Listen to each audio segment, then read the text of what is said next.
Wednesday of 28 July 2021, tarehe 28 mwezi wa 7 mwaka 2021.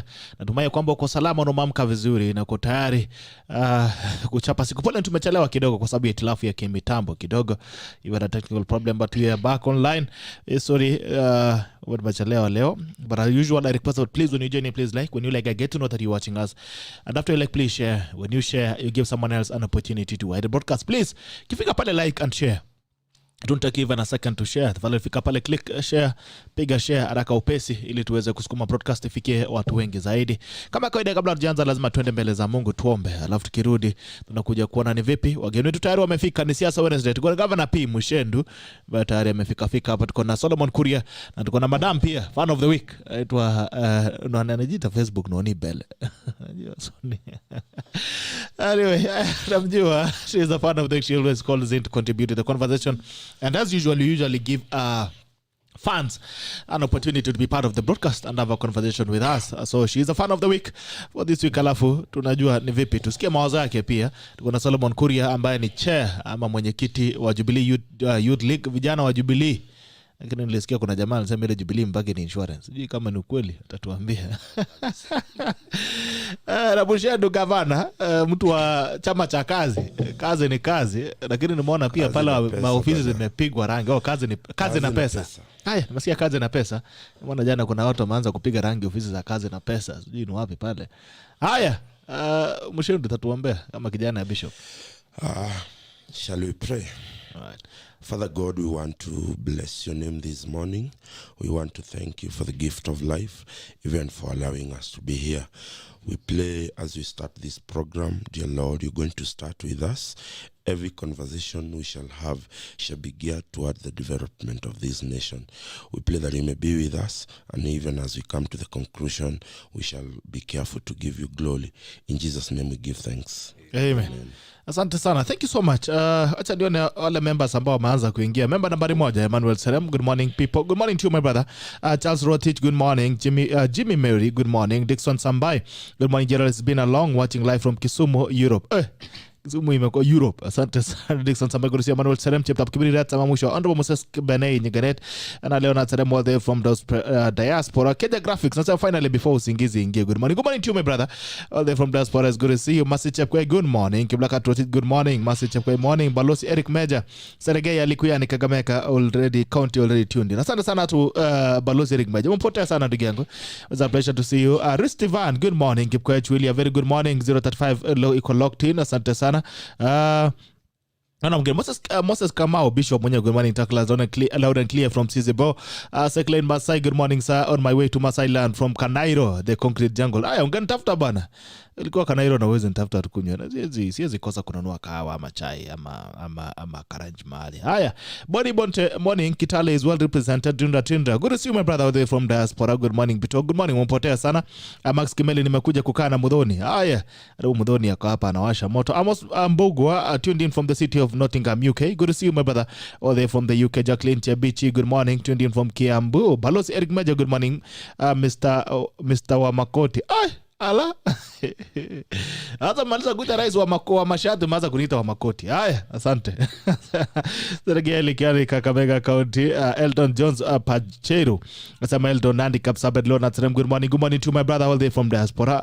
Kevin Chesang. Yes, Waweru wa signature. Good morning. Benson Kebut, good morning, listening from Mildred. Lawrence Leland, good morning. Good morning to you. Good to see you, Lawrence. Faith Jacob Nono, morning watching from Karen. Luca Brasi, good morning from Kajiado. Arabagui, asama jambo Gerald team. Arabagui bwana, kuliacha kutuma kahawa. Wakati tulianza hii kazi ulikuwa unatumanga Java na kahawa na keki.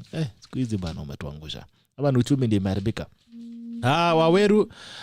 Waweru wa signature anasema pamoja sana. Emmanuel Nelson Kirwa Rotich all the way from diaspora. Na amefika pale anasema chantoe kidogo, kuna watu wakikuona kwa TV ndio wanaanza kupiga simu. Nasema good morning sir, good morning to you. Mungu alito continue. Good morning, good to see you my brother. Pole tumechelewa kidogo. Najua wewe tukichelewa uko na hasira sana. Pole tumechelewa kidogo.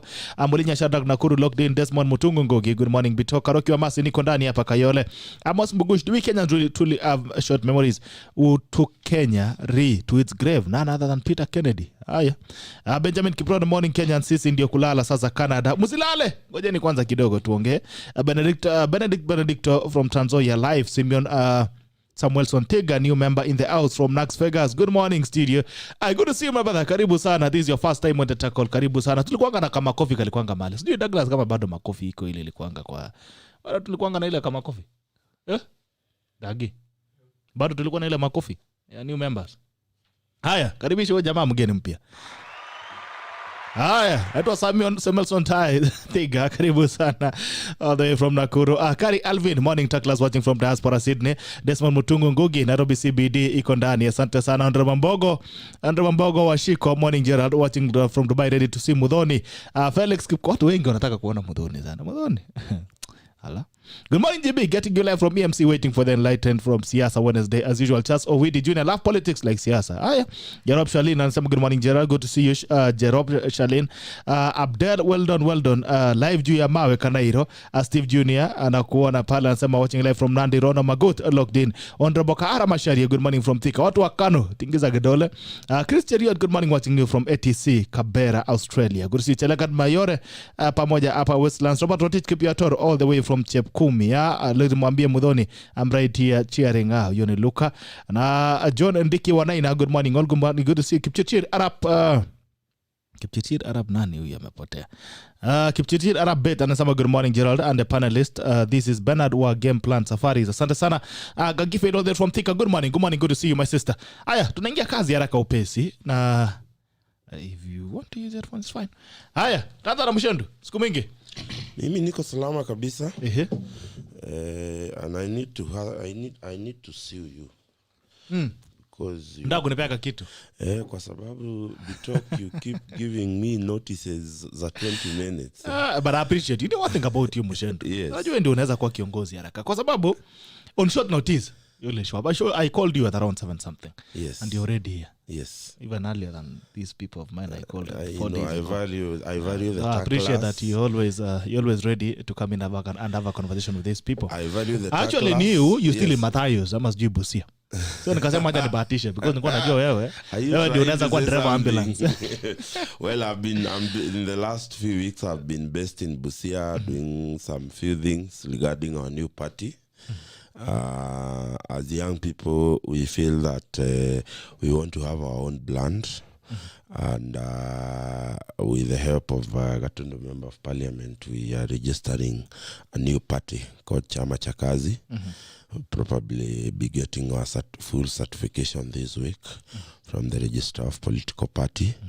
But Chama cha Kazi is a party that is driven by young people, from the chairman to the SG to everything. It's a party of young people, purely young people. Okay. We feel that as people of the mountain, we want to have an ideology, and as a young people, that is why we have opened offices as far as Busia, Bungoma. So are you saying people of the mountain? No. I'm saying, charity begins at home. Okay. That's, and even in the Bible, the disciples were taught to preach in Jerusalem before they proceed to Samaria and the rest. So we start home, and then we have proceeded all the way to those counties. We have offices. We opened offices in Migori. We have opened offices in Kisii, in Kisumu, in Kitale, and all those places. So that's what we have been doing. And we want to welcome the young people. We are not looking forward to trying to get our spaces in parties that do not already want young people. So sisi hatutaki kujifinyilia kwa parties zenye hazitaki vijana. We want a party that can nurture and structure new ideologies that will reflect the current generation and the current technological country we have become. Okay. Haya, nimeulizwa hapa na Arabagui. Uliza timu anakunywa latte, mocha ama coffee gani? Waambie mimi double mocha coffee. Haya, Solomon, anakunywa nini? Hapa tackle ni sherehe tupu. Anakunywa nini? Mimi ni mtu wa maji na maziwa. Mtu wa maji na maziwa? So hiyo inaitwa nini? White what now? White vitu nyeupe. Hiyo ni white coffee hiyo. White coffee. Haya, noni. Nakunywa nini? Siwezi sema kile na kunywanga live on air, but wacha nitosheke tu na chai ya masala. Chai ya masala? Which I have just settled. Haya, inakuja. Sasa yangu ni cappuccino. Sasa umesikia raba gui. Yangu ni cappuccino, Mchendu anasema ni white coffee. Ndugu yangu hapa anasema kahawa. Hiyo Ethiopia. Leta hiyo. White coffee pia. Yeah. White coffee. Haya. Yes. White coffee 2 na masala tea na cappuccino. Haya, raba gui, cheza kama wewe. Asante sana. Solomon, good to see you my brother. Asante. How have you been? Nimekuwa salama. Nilienda Kiaba nikapata homa. Pole sana. Nikakuja ikatulia. Ama ilikuwa shock? Hapana, haikuwa shock. Ile ilikuwa ni kutembea usiku sana. Na kukibizana na hii jamaa usiku wa kuhesabu kura. Hii mshedo hii. Nikapata sore throat kidogo, but now I'm good. I'm back on my favorite show. Sorry. Asante sana.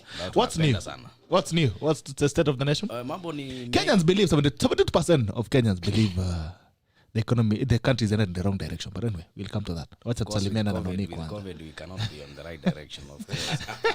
With COVID wacha noni salimiana kwanza alafu rudi tuambie hali nchini. Good morning. Good to see you now off the phone. A lot of people are waiting to see you. I am so happy to be here. I have been just watching and having fun, and I finally get to see Solomon face to face. And Governor, it is so good to see you. It is so good to see you. Thank you. Yeah, and I've heard COVID being mentioned, and nikakumbuka nilikuwa na kahoma pia mimi. Na kame ni respect. Yako ilikupata Kiambaa pia. Kama simu yako tafadhali na vibrate weka Mchendu. Weka simu silent baba. Tafadhali. Yangu sio ya Kiambaa, but I thank God imeni respect ama imeku respect cause ilikuwa imenikimbiza last week. Sasa imepotea kidogo. Ilikuwa inakupeleka na mtaratara. Imenipeleka vizuri na mtaratara. Okay. Good to see you. Salimia wananchi. Third class. Salimikeni sana. We are normally on that other side together. So here we are. So let's do this. Tumesikia Kiingereza ni ile. Itafika saa Kikuyu. Na uambie Mchendu waachane na simu. Mchendu tafadhali. Ama urudi Kikuyu uende ongea na simu.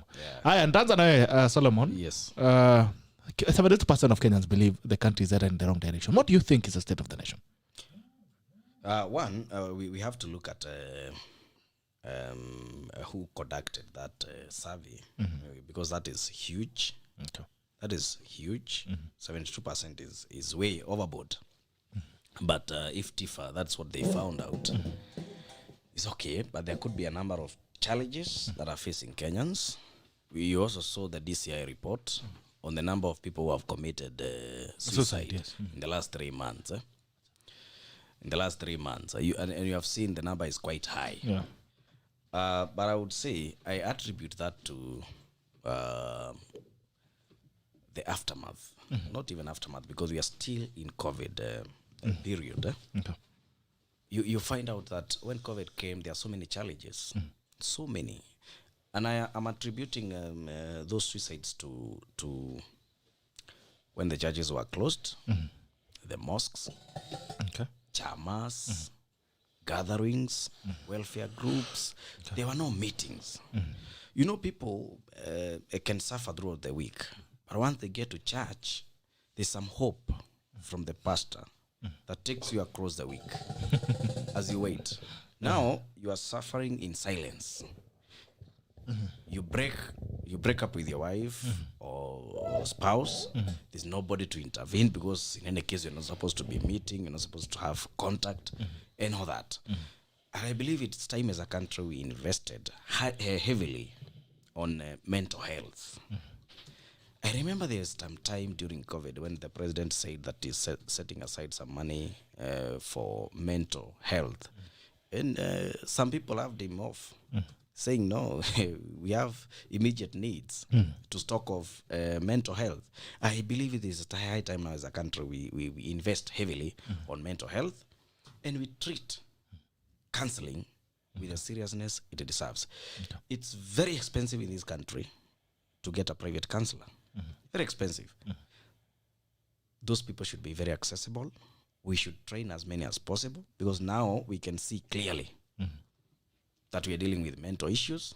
Now, when you combine mental issues with the hard economic times, that is why you see such things. Of course, it cannot be good, Bitok, when schools were closed for 9 months. It cannot be good when businesses were closed for months. It can't be good when matatu operators did not operate for months, and still they have loans to repay. So we understand why there could be such sentiments. Even some of us lost opportunities that we were to get if there was no COVID. But now as people, we must now focus all our energies on economic recovery and channeling our future, because all is not lost. Okay. Yes. All right. Muchendu, Yes. do you believe the country is headed in the right direction? And what is the state of the nation? I think this country has been headed in the wrong direction for the longest time. And this has nothing to do with COVID. I keep insisting that one of the biggest economic mistake we did was allow the government to exploit the debt ceiling in this country. You know, before Uhuru took over, it was illegal for this country to borrow more than 50% of its GDP. So the first thing Jubilee did when they came in was to withdraw that particular requirement that you could not borrow anything that is more than 50% of the GDP. And that specifically was put so that we can actually contain that urge to borrow, that urge to actually put this country in the long trajectory. So therefore, the moment we removed that and we allowed that the government can just go to parliament and put any kind of ceiling they want, considering Jubilee had almost supermajority either of the two terms, we were going to go to that direction. And therefore, before even COVID came, Bitok, you know that this country has been struggling economically. And I will also tell you, amongst all the people who are learning for 2022 to become president, let it be known that no particular individual has the magic to just turn this country's economy around just like that. And I keep telling Kenyans that we are in a deep hole, and if we have to get out of it, we are the people who will pay for it. There is no shortcut about that. There is no shortcut about how we get money. But I think I am always wondering who are these people who advises the government on economy, because this is the economy should be devoid of the silly politics that we do every day, because that cuts across the divide, whether you support the government of the day or you don't. If the economy is not doing well, you are negatively affected. And I think one of the major things that we didn't do is that we introduce the saving culture in this country. Because let me tell you, we may want to blame whoever, but as long as we do not introduce the savings culture in this country, this economy will still go to the wrong direction, because that means that we do not have enough reserve to borrow from. We have to go to other nations to borrow. Today, some of the expensive loans we are taking from the expensive loans we are taking from China. We are taking them from the peoples of China, the savings of the people of China. That is where we have gotten some of the biggest loans we have gotten from China. They've been taken from the saving fund of the people of China. What are we doing as a nation to increase the saving culture in this country? Because I'll give you an example, and I think I said it here again. So the people are supposed to save, or the government? No. That's what I'm telling you. This government, the economists of this government, I don't know what they advise the government to do, because I'll give you an example. The president the other day introduced the universal healthcare. Why has universal healthcare not taken off? Because I'll tell you, it's a brilliant idea. If you look at the nitty-gritties of that universal healthcare and how it was molded by the health expert to help this country, it is a brilliant idea. Okay. But the reason why that thing will never take off is it that do we have enough money to invest in the medical facilities in this country? And I will tell you why. Today, Bitok, the president is paid how much? How much is he paid? He's paid some 1 point what? I'm not sure, but I know it's above $1 million. That I am sure. Solomon KURIA, put your phone on silent, please. Yes, that I am sure. The president is paid over $1 million shillings. Solomon KURIA here, assuming he was a civil servant or employed in a private company, probably earns 100,000. Both Solomon KURIA and the president, Solomon earns 100,000, the president earns $1 million shillings. Do you know both of them, neither of the two pays more than 1,800 shillings to NHIF? What nonsense is in this country that the least paid civil servant who gets 12,425 Pays the same as a guy who pays wants the $1 million. same as the president who is taking home almost 2 million shillings accumulatively. Right. And therefore, if I was a president and those people who advise the president economically, I would convert this least paid civil servant who is getting 12,430 shillings. I'll see how much does he pay to NHIF. Then I convert that amount into percentage of his salary. And then I will make sure that regardless of how much you're paid, this percentage goes to National Hospital Insurance Fund. Do you know we would increase, if we were to do that with the current contribution in the NHIF, we would increase the contribution of NHIF with about 47.4 billion shillings. Come to NSSF. The president again is paid 2 million. Solomon KURIA here would receive 100. Both of them pay 400. Okay. In terms of saving Carter. Let me finish. Let's go to Noni. And very fast, because we are late. Yes, We are let me already finish. late. Huh? What I am saying is, Kimbia. today we are doing the Riloni during all the way to Nakuru County. We are going to borrow about 100, I think, is it 108 billion? We are not borrowing. We don't know. We are not borrowing. Listen, we will borrow. The government doesn't have money. We will borrow. All right. We will borrow that Salah, money. I'll tell you about that. We will borrow that money. We are not borrowing on that. We will borrow that money. Why is this nation taking expensive loans that are derived from other countries, people's savings? All right. So therefore, when we say this economy is heading to the dogs, we mean exactly that. You know, our loan is probably bigger than the almost twice bigger than the development budget that we just did in Parliament. The dogs have refused. They have said the country is not going to them. Yes, I do agree with that. The dogs have completely rejected this country. They do not want it to go to them because it probably does not deserve any animal that God created. Why am I saying this? Straight to something that Muchendu mentioned. Speak to your microphone, please. Yes. So now the issue of the savings culture.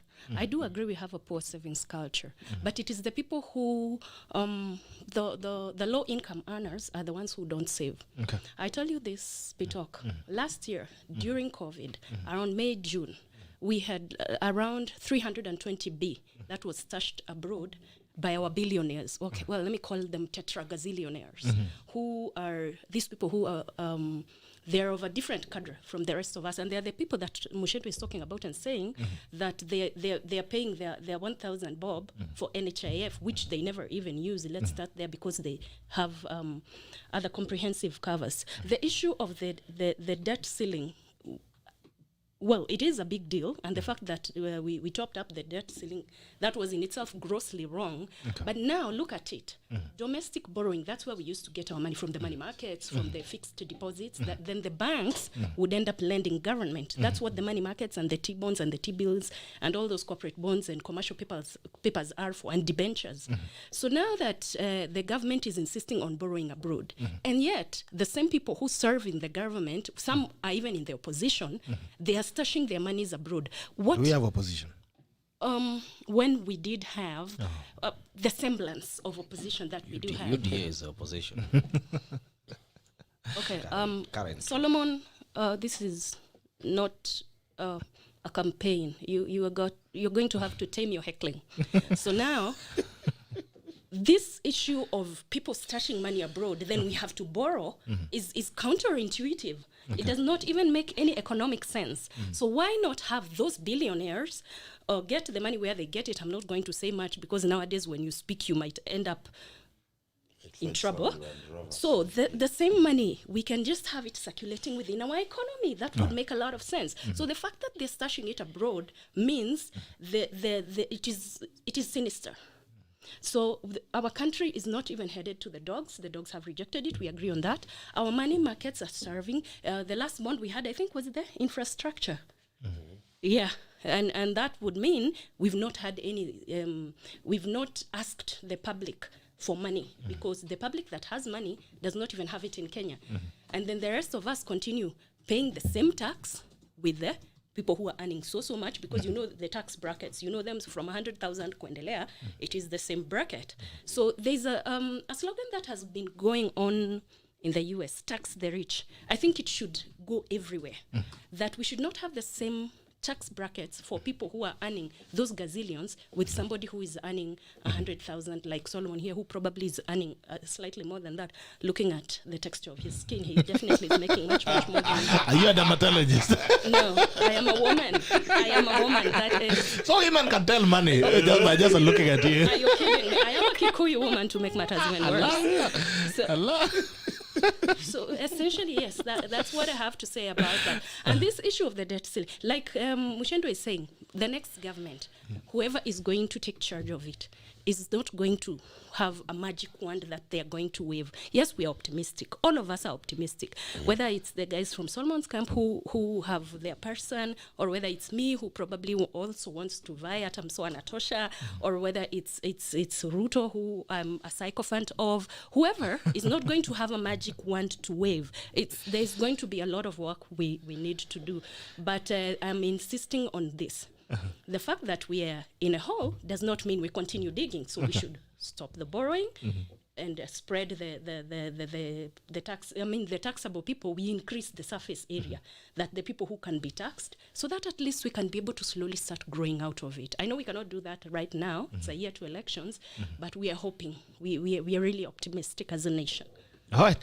You guys, you all come from Central Kenya. Interestingly. Today. All right. So yesterday we had a convergence in Katanga, and there are people have declared that Central Kenya is now Baba's bedroom. He was having a good time, and I saw you also were having sleepless nights yesterday, and it has been declared it's Baba's bedroom. Na Baba na Central ni kitu moja. Yesterday they say that Baba Central tumekupea uende nayo, rudi ile siku tarudi nayo. What do you make of the Katanga yesterday, Solomon Kuria? Yeah, as the mountain moved. Yes, officially. Before I jump to that, just one sentence to MUCHENDU and MUTHONI. The opposite of borrowing is taxing. Okay. So they are getting us out of the pan and throwing us into the fire. Who? Because if you don't want the country to borrow from IMF, World Bank, China, wherever, what you are saying the opposite is the country should tax the citizens. But are they not being taxed? That is the point. You cannot compare. If you tax people to do a project worth 165 billion, then you imagine the taxation I'm talking about. Okay. But when you go to France and they engage with you into a public-private partnership, construct a 263 kilometer road, dual carriage, and ask you to pay in 30 years. And I did my own calculations, including the interest. You're supposed to pay around 5 billion per year for that particular project. But tax Kenyans 165 billion, and you will come here and tell me what that will be. So let me go back to Katanga and tell you this. I saw people, boiling up. Temperatures going up to the boiling point or melting point or whatever it is. It's because, you see, our good friend, the deputy president, thought he had the monopoly of accessing Mount Kenya. Okay. And these emotions started rising up in Nyandarua. When he was in Nyandarua County, Musalia Mudavadi was in Nyandarua. They almost met at some point called Jabini. When Mudavadi was addressing his big rally at Jabini, William Ruto was in a place called Ijinia. The difference is about 10 kilometers or so. And it appeared now they are competing for these crowds in Mount Kenya. A few days ago, Gideon Moi was in Nyeri. Mudavadi was also in Nyeri. Kalonzo was in Nyandarua. He was in Murang'a. And yesterday, Raila Odinga was in Murang'a, Gatanga. We told them in Sagana, we told them, and they did not hear. We told them that, guys, we are going to have conversations with different presidential candidates. We are going to have conversations. And these conversations have started. We are just getting started. We are going to allow everybody, William Ruto, Gideon Moi, Musalia Mudavadi, Raila, and nobody should feel like now he owns Mount Kenya. No. Okay. No. We said we are going to listen to everybody and whatever they have to say, whatever they have to promise, what they have to offer on the table. If we feel that none of them have anything to offer, then we are going to say we have our own. Okay. Because looking around, you are seeing even our own people doing their things. You have seen Kaboko doing his thing. You have seen Peter Munya. You have seen Peter Kenneth. All of them. So this is the time. And nobody should claim ownership of Mount Kenya. Okay. Yesterday at Keno, and I called off Moses Kuria. Because he was planning something at Keno. I called him myself. And I told him, now, this kind of politics you're trying to introduce, we used to see them elsewhere. Okay. Not Mount Kenya. So stop mobilizing young people at Keno to shout at some people. No, that is very, and I'm happy he did not do it. Okay. He was mobilizing young people at Keno to just, rubbish whatever was happening. How did you there. know he was mobilizing people? My friend. Intelligence. We talk. I will know. Ask him. Whenever we are planning something, he has a way of knowing. So we get to know these things. Right. So we knew. And he actually, unajua akaongea ile yake baya mbaya na nini, lakini finally akakubali kwamba it was not a good approach. Okay. We should allow everybody to come. Okay. And people should stop this bitterness. Because I could clearly see the level of insults that were directed to leaders of Nyandarua who do not agree with the deputy president was so harmful. So mulima imeenda. Calling people gay, Yes. Okay. A whole governor in front of children. My friend, what is that? Na sasa mwenye alisema nini apps. I also don't support that. Okay.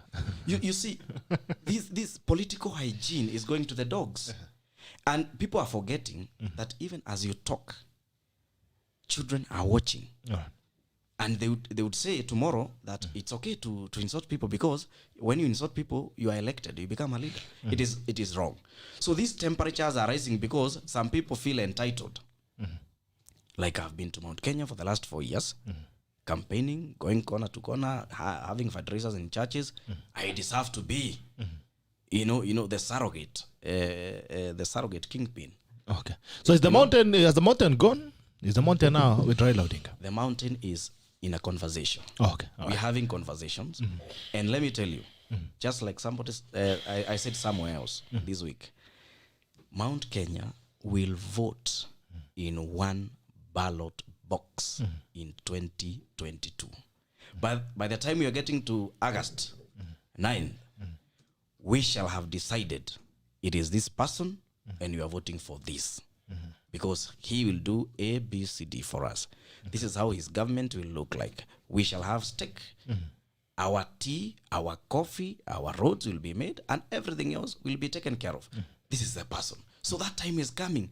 The rest you have been seeing, and I told you last time I came here, I think the first time I came here, I told you, beware of that statement that was made by President Uhuru Kenyatta. Okay. He said it in Gikuyu, and I will not say it in Gikuyu because we have viewers from all over. Yeah. But he said, He just said, translating, he said, Nekuria dore maragia goku. He said, there are people who guide people, who talk to people, and when they talk, people hear. So those conversations have started. Karibu Simba What you have been seeing What you have been seeing are just people making noise. Making noise. Now, this is a time for serious talk, conversations. The doors will be open now for dialogue. We talk. Twende Remuru 1, Remuru 3, tuonge, twende Sagana, twende wherever we shall go. We go to Ihora Stadium and declare. Okay. It is this. Before you go, Yes. in 30 seconds, you're saying the alternative for taxes, or the alternative for borrowing is taxing. Yes. Who will pay the loans?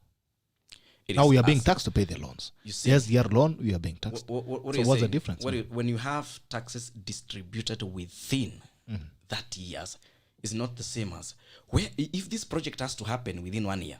Suppose it's being constructed from Rironi to Mau Summit. It will probably take 2 years to do that, or 2.5 years. It means that you within 2.5 years, you have that money to construct that road. Is it?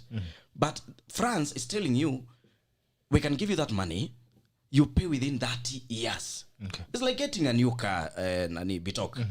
You are needed to have 5 million to buy a V8. But somebody is telling you, you need that money right now, 5 million. If you want it, come with cash. But somebody else tells you, come with 6 million, you're going to pay this within 15 years. Okay. That's the point. You need the V8 yourself. You need it, like you need it for it. So that is how it works. That is how it works. Yes. Haya. Mushendu, Burima. I'll tell Kuria before you sing the beauty of getting France to sponsor. That road from here in Kamandora going all the way to Mau Summit is being financed by a French consortium. It involves two very notorious companies, and some of the notorious companies in the world. There is the Vince Highway, SAS, and then there is the Meridian Infrastructure. I would invite KURIA to go and see where those companies are involved in other countries.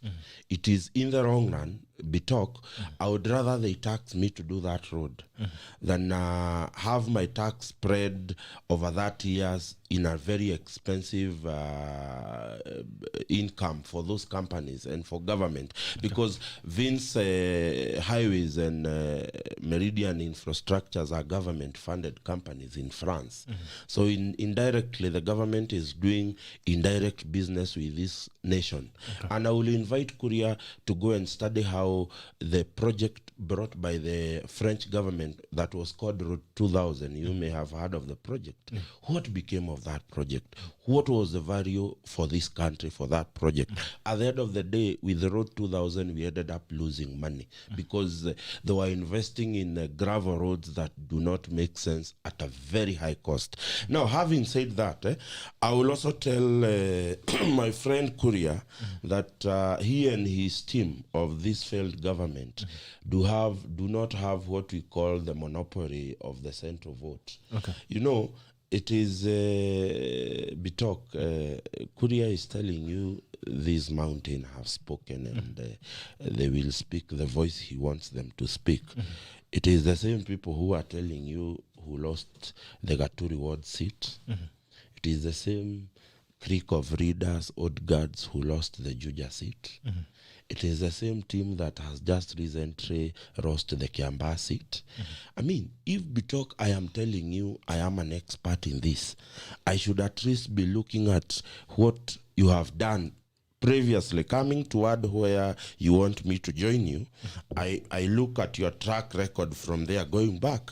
What is your track record when you are convincing me that the mountain has spoken or the mountain will speak in one voice? Number one, whenever the deputy president is in central Kenya, people like KURIA and company cannot stop shouting at WhatsApp and other social media and putting down the message the DP comes to bring to central Kenya. Yesterday, I don't know what was in Gatanga. All I know is that Gatanga, there was a private function in somebody's residence. And it was invited by the same people. You know, let me tell you. Your microphone. Yes. Let me tell you. Your microphone is on your chin. The Prime Minister, the Right Honorable Prime Minister, Was Former invited? Prime Minister. Yes. Former. No. Because we borrow our language from the Britons. When one becomes a prime minister, you never use the word former. He still remains the right honorable prime minister. And I like, I've always insisted here, it's good to always address people with their right possessions. Okay. The right honorable prime minister was invited by the same creek that keeps inviting him in central Kenya. The majority of those people who are hosting him, other than the governor of Murang'a, are perennial losers. Those people who invited him, they are not going to participate in an election. These people do not speak on behalf of any electorate. The people who are there, show me a member, apart from few people who actually came from Nyeri, not even in Murang'a. They do not speak on behalf of the electorate, because the constitution is very clear that the sovereignty of our constitution is vested on the common mwananchi, who can exercise it directly or indirectly. Now, whether you want to hate an elected member of parliament or not, that person is exercising what we call delegated authority by the common mwananchi. And therefore, when you have the likes of Peter Kenneth and company, those people who have been taking tea with Baba in Karen in his home, coming to Murang'a, and then we are told the mountain has spoken. I'll tell you what the business Mog, the owner of Royal Media Services, was trying to do. It is to man business with artists. One of the major problems in this country is the exploitation of musicians. They do not get the royalty they deserve. How do you have a group of like 30 musicians who have formed a company being given a royalty of 1,500 in a year? That is not even the cost of doing that song. And you remember the president, and I pray that the people who work with the president will actualize. Do you remember when he went to the burial of Kamaru? Yes. He gave a very, one of the time I saw President Kenyatta, the one I knew from before, talking about the royalty and the benefits of artists. And I expected that media houses, one of the biggest media houses that is a consumer of this music is the Royal Media Services. Today, the truth of the matter is, Bitok, if what the president said was to be actualized, it would probably bring down some media companies if they were to pay royalties to artists to the letter. But because they don't want to pay, the Royal Media Service chairman is using one Raila Odinga to be, you know the way you throw a punch and then hide behind someone so that nobody reaches you. The Royal Media Service chairman is hiding behind Raila Odinga so that the government does not force him to pay royalty to artists. And it's very unfortunate. The artists spent the day there, and then they were being paid some shillings, 10,000 at exactly, they were leaving that venue at exactly 8 p.m. And apparently, and all of us saw because it was live, it was dubbed there at the it was a music extravaganza. But you and I know, and those people who watched, you can count how much time politicians took and how much time musician took. It was supposed to be the extravaganza according to them. But people like Ben Gedai, who was the MC, could not even allow musicians to even do 2 stanzas. All right. But it is supposed. So, Bitok, what I wanted to say is, let Solomon KURIA, and I'm asking him as my brother and someone that is a young person like me, and someone that if tomorrow I am in trouble, I'll probably reach Solomon KURIA first before I reach some of these readers we want to die for. That's the truth. Today, if I want something in Kikuyu, Solomon KURIA will be the first person because he is the most near. I want us, even as we move forward, Bitok, as a country, let us chart the way for the young people. Whether in whichever camp you are, the interest number one, it is not that person. The interest number one, it is what as young people we get value. I'll be proud if Moses KURIA, Solomon KURIA, who is, by the way, a student of Moses Kuria. You remember about, yes, it's true. You remember there was a time Moses Kuria had this agenda of Punguza Muzigo? This was his coordinator in Nyandarua, one of the constituencies in Nyandarua. So it is like a student coming to talk ill of a teacher. But I want us, Solomon Kuria is in Jubilee. He is reading the youth in Jubilee. Let them fight for the rights of young people in Jubilee without necessarily antagonizing those of us on the other side. We do the same. We do not antagonize Solomon Kuria in Jubilee. We fight for what we believe in, Hustler Nations, for the young people. Let them fight for the young people. But because I'm telling you, I am very tired. As someone who has been in this world of politics, I am very tired of waking up to fight Solomon or another youth like me. Okay. I want us to complement each other from whichever, because I will tell you, if we have to change this nation and he agrees with me, we have talked elsewhere, these political parties are the way to change this country. That is the unfortunate truth. And therefore, as young people, in whichever affiliation you are in, please look at fight the for the fight of the young people to take leadership in those parties. Then we meet there at the top as young people, and we make a way forward for the young people. Because it is very wrong. It is very uncalled. It is uncalled for that the first person to insult me on social media is my fellow young man. Okay. It is very uncalled, and you are calling each other. The other day I was in Kiambaa, the day before the election, and we were coming to present some of the papers and talking to the media. I could not help and notice the rafter that was between Moses Kuria, Rigathi, Kanini Kega, Murang'a Women Lep, Kilimuru member of parliament, Naivasha member of parliament. They had a hearty laugh. They were enjoying each other. Niambia na hapa uja niambia vizuri, hapa unajiambia vizuri. I look for the day when as young people we will not die for politicians. Okay. We will not kill each other in the name of somebody. And that is the beginning of true leadership in this country. That is the only way we are going to change this country. Haya, Noni. Yes. Taifa leo sisi tutaunga Raila kwanza. Mlima imeongea jana, Katanga milima imekutana, imesemekana bedroom imegeuka. Na tukirudi Solomon, nataka uniambie the point by point resolutions that were had yesterday in Katanga. Yes. Noni? Straight to Gatanga issues. Like you've noticed, every other time I call into the show, I don't have that much beef with let me call him like Governor Muchendu says, Right Honorable Prime Minister Raila Odinga, as a person. It is his ideology that I have issues with. And now that he's an old man, I think we need to stop playing pranks with that mzee. Like, we cannot take that octogenarian to somebody's house for a fit. Then we tell him we've given him the, is it 6-7 million vote rich mountain block? That is grossly wrong. In fact, it borders on obscene. Why? Because in the first place, the same people who are taking Raila, behind the scenes into a house and starting to do a function there, were the same people who have been preaching repeatedly to the mountain that this man is not right because of ABCD, because of what he did to former President Kibaki, or let me say President Kibaki, because of what he did in 1982, the attempted failed coup.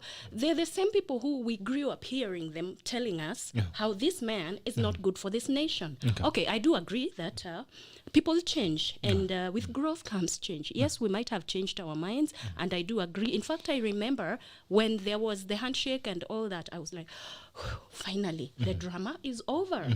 But there's something that has been mentioned about we do not want the culture of hooliganism being introduced to the mountain, the way Moses Kuria was allegedly planning something to disrupt probably that function. And I was thinking to myself, that is hypocrisy on 8-inch stilettos. Because do not forget, after the handshake, what did the so-called Kieleweke start doing?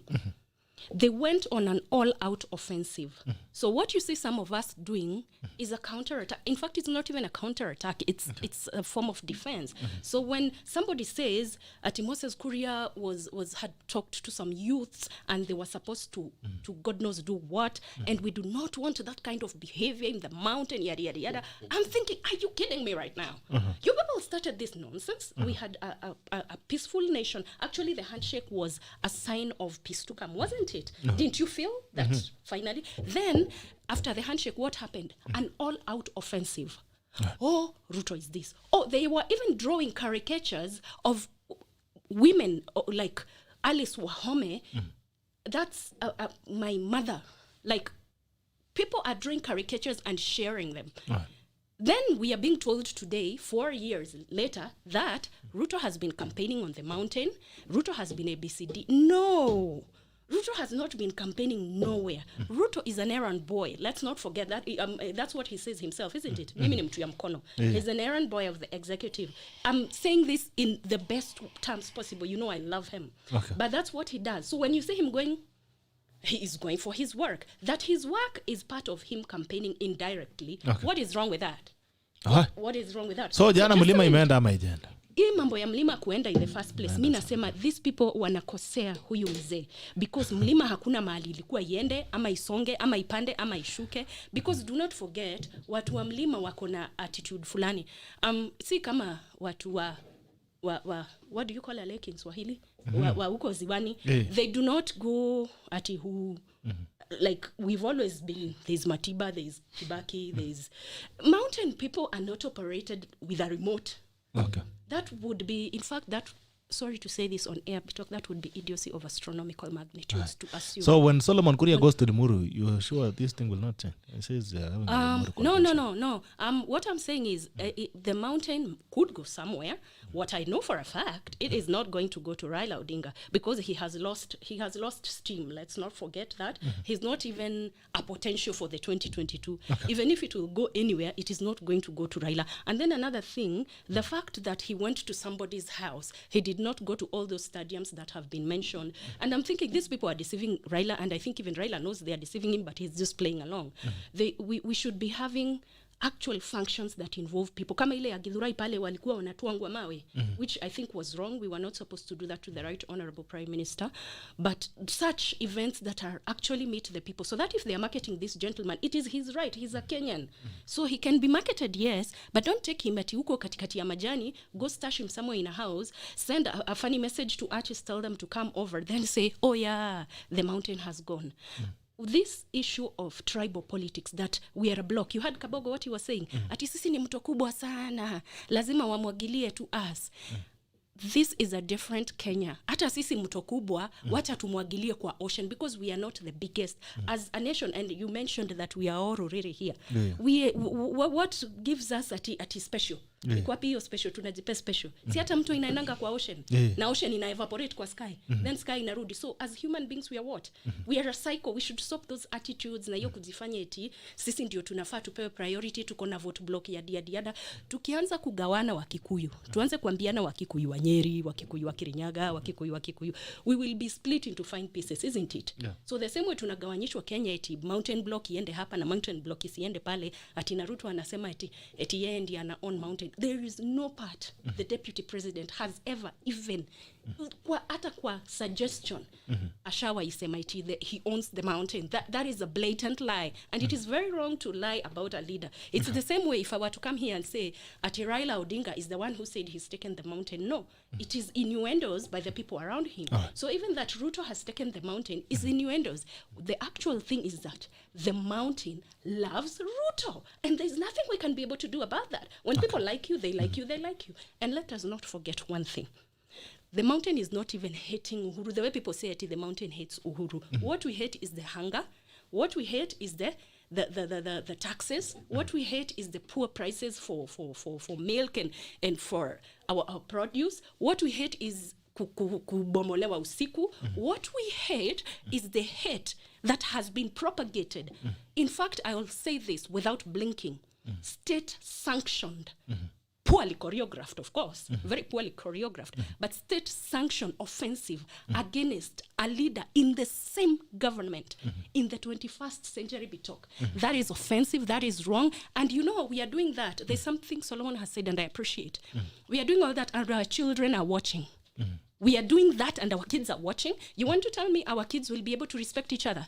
When they are seeing the top leaders, what are they doing? They are sending their coterie of expendable cannon fodder and what their little army to do what? To draw cartoons of a deputy president of a nation. I'm thinking, even if they fought over a woman, one took the other's woman, why don't they go up a bedroom and they sort their problems that they are sending their little armies, and that little army is paid by taxes, which we are already complaining about, and they are doing that blatantly on social media where our 15-year-olds are. What kind of a nation is that? So it does not matter where the mountain will go.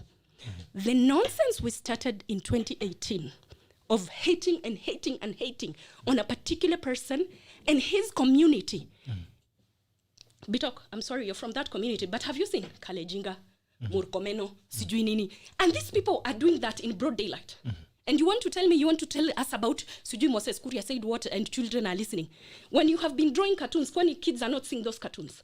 No, that, right. Muchendu, I agree with you. We need to change the conversation. We need to have our political differences in a sober and subtle manner, that we are not influencing the future generation to distrust each other. If a president and his deputy have their differences, let them sort them behind the scenes and let the nation's governance go on.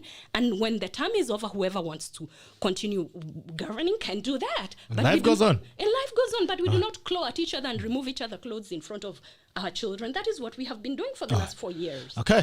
Now, also a disclaimer. Moses Kuria, the statement of Moses Kuria is a statement or an allegation that has been made. It's not factual, and so I would not want us to refer to it as an event. So it is an allegation that has been made by Solomon Kuria.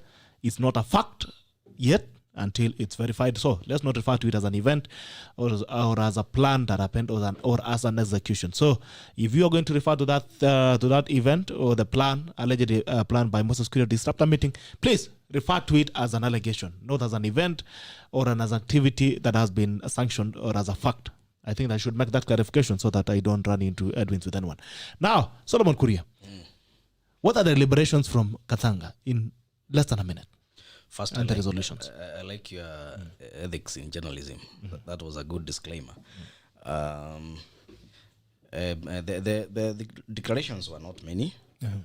But before I mention to you, there's something my good friend Muchendu said. At least he said something I can respond to about the artists. Okay. Because the event was about the artists.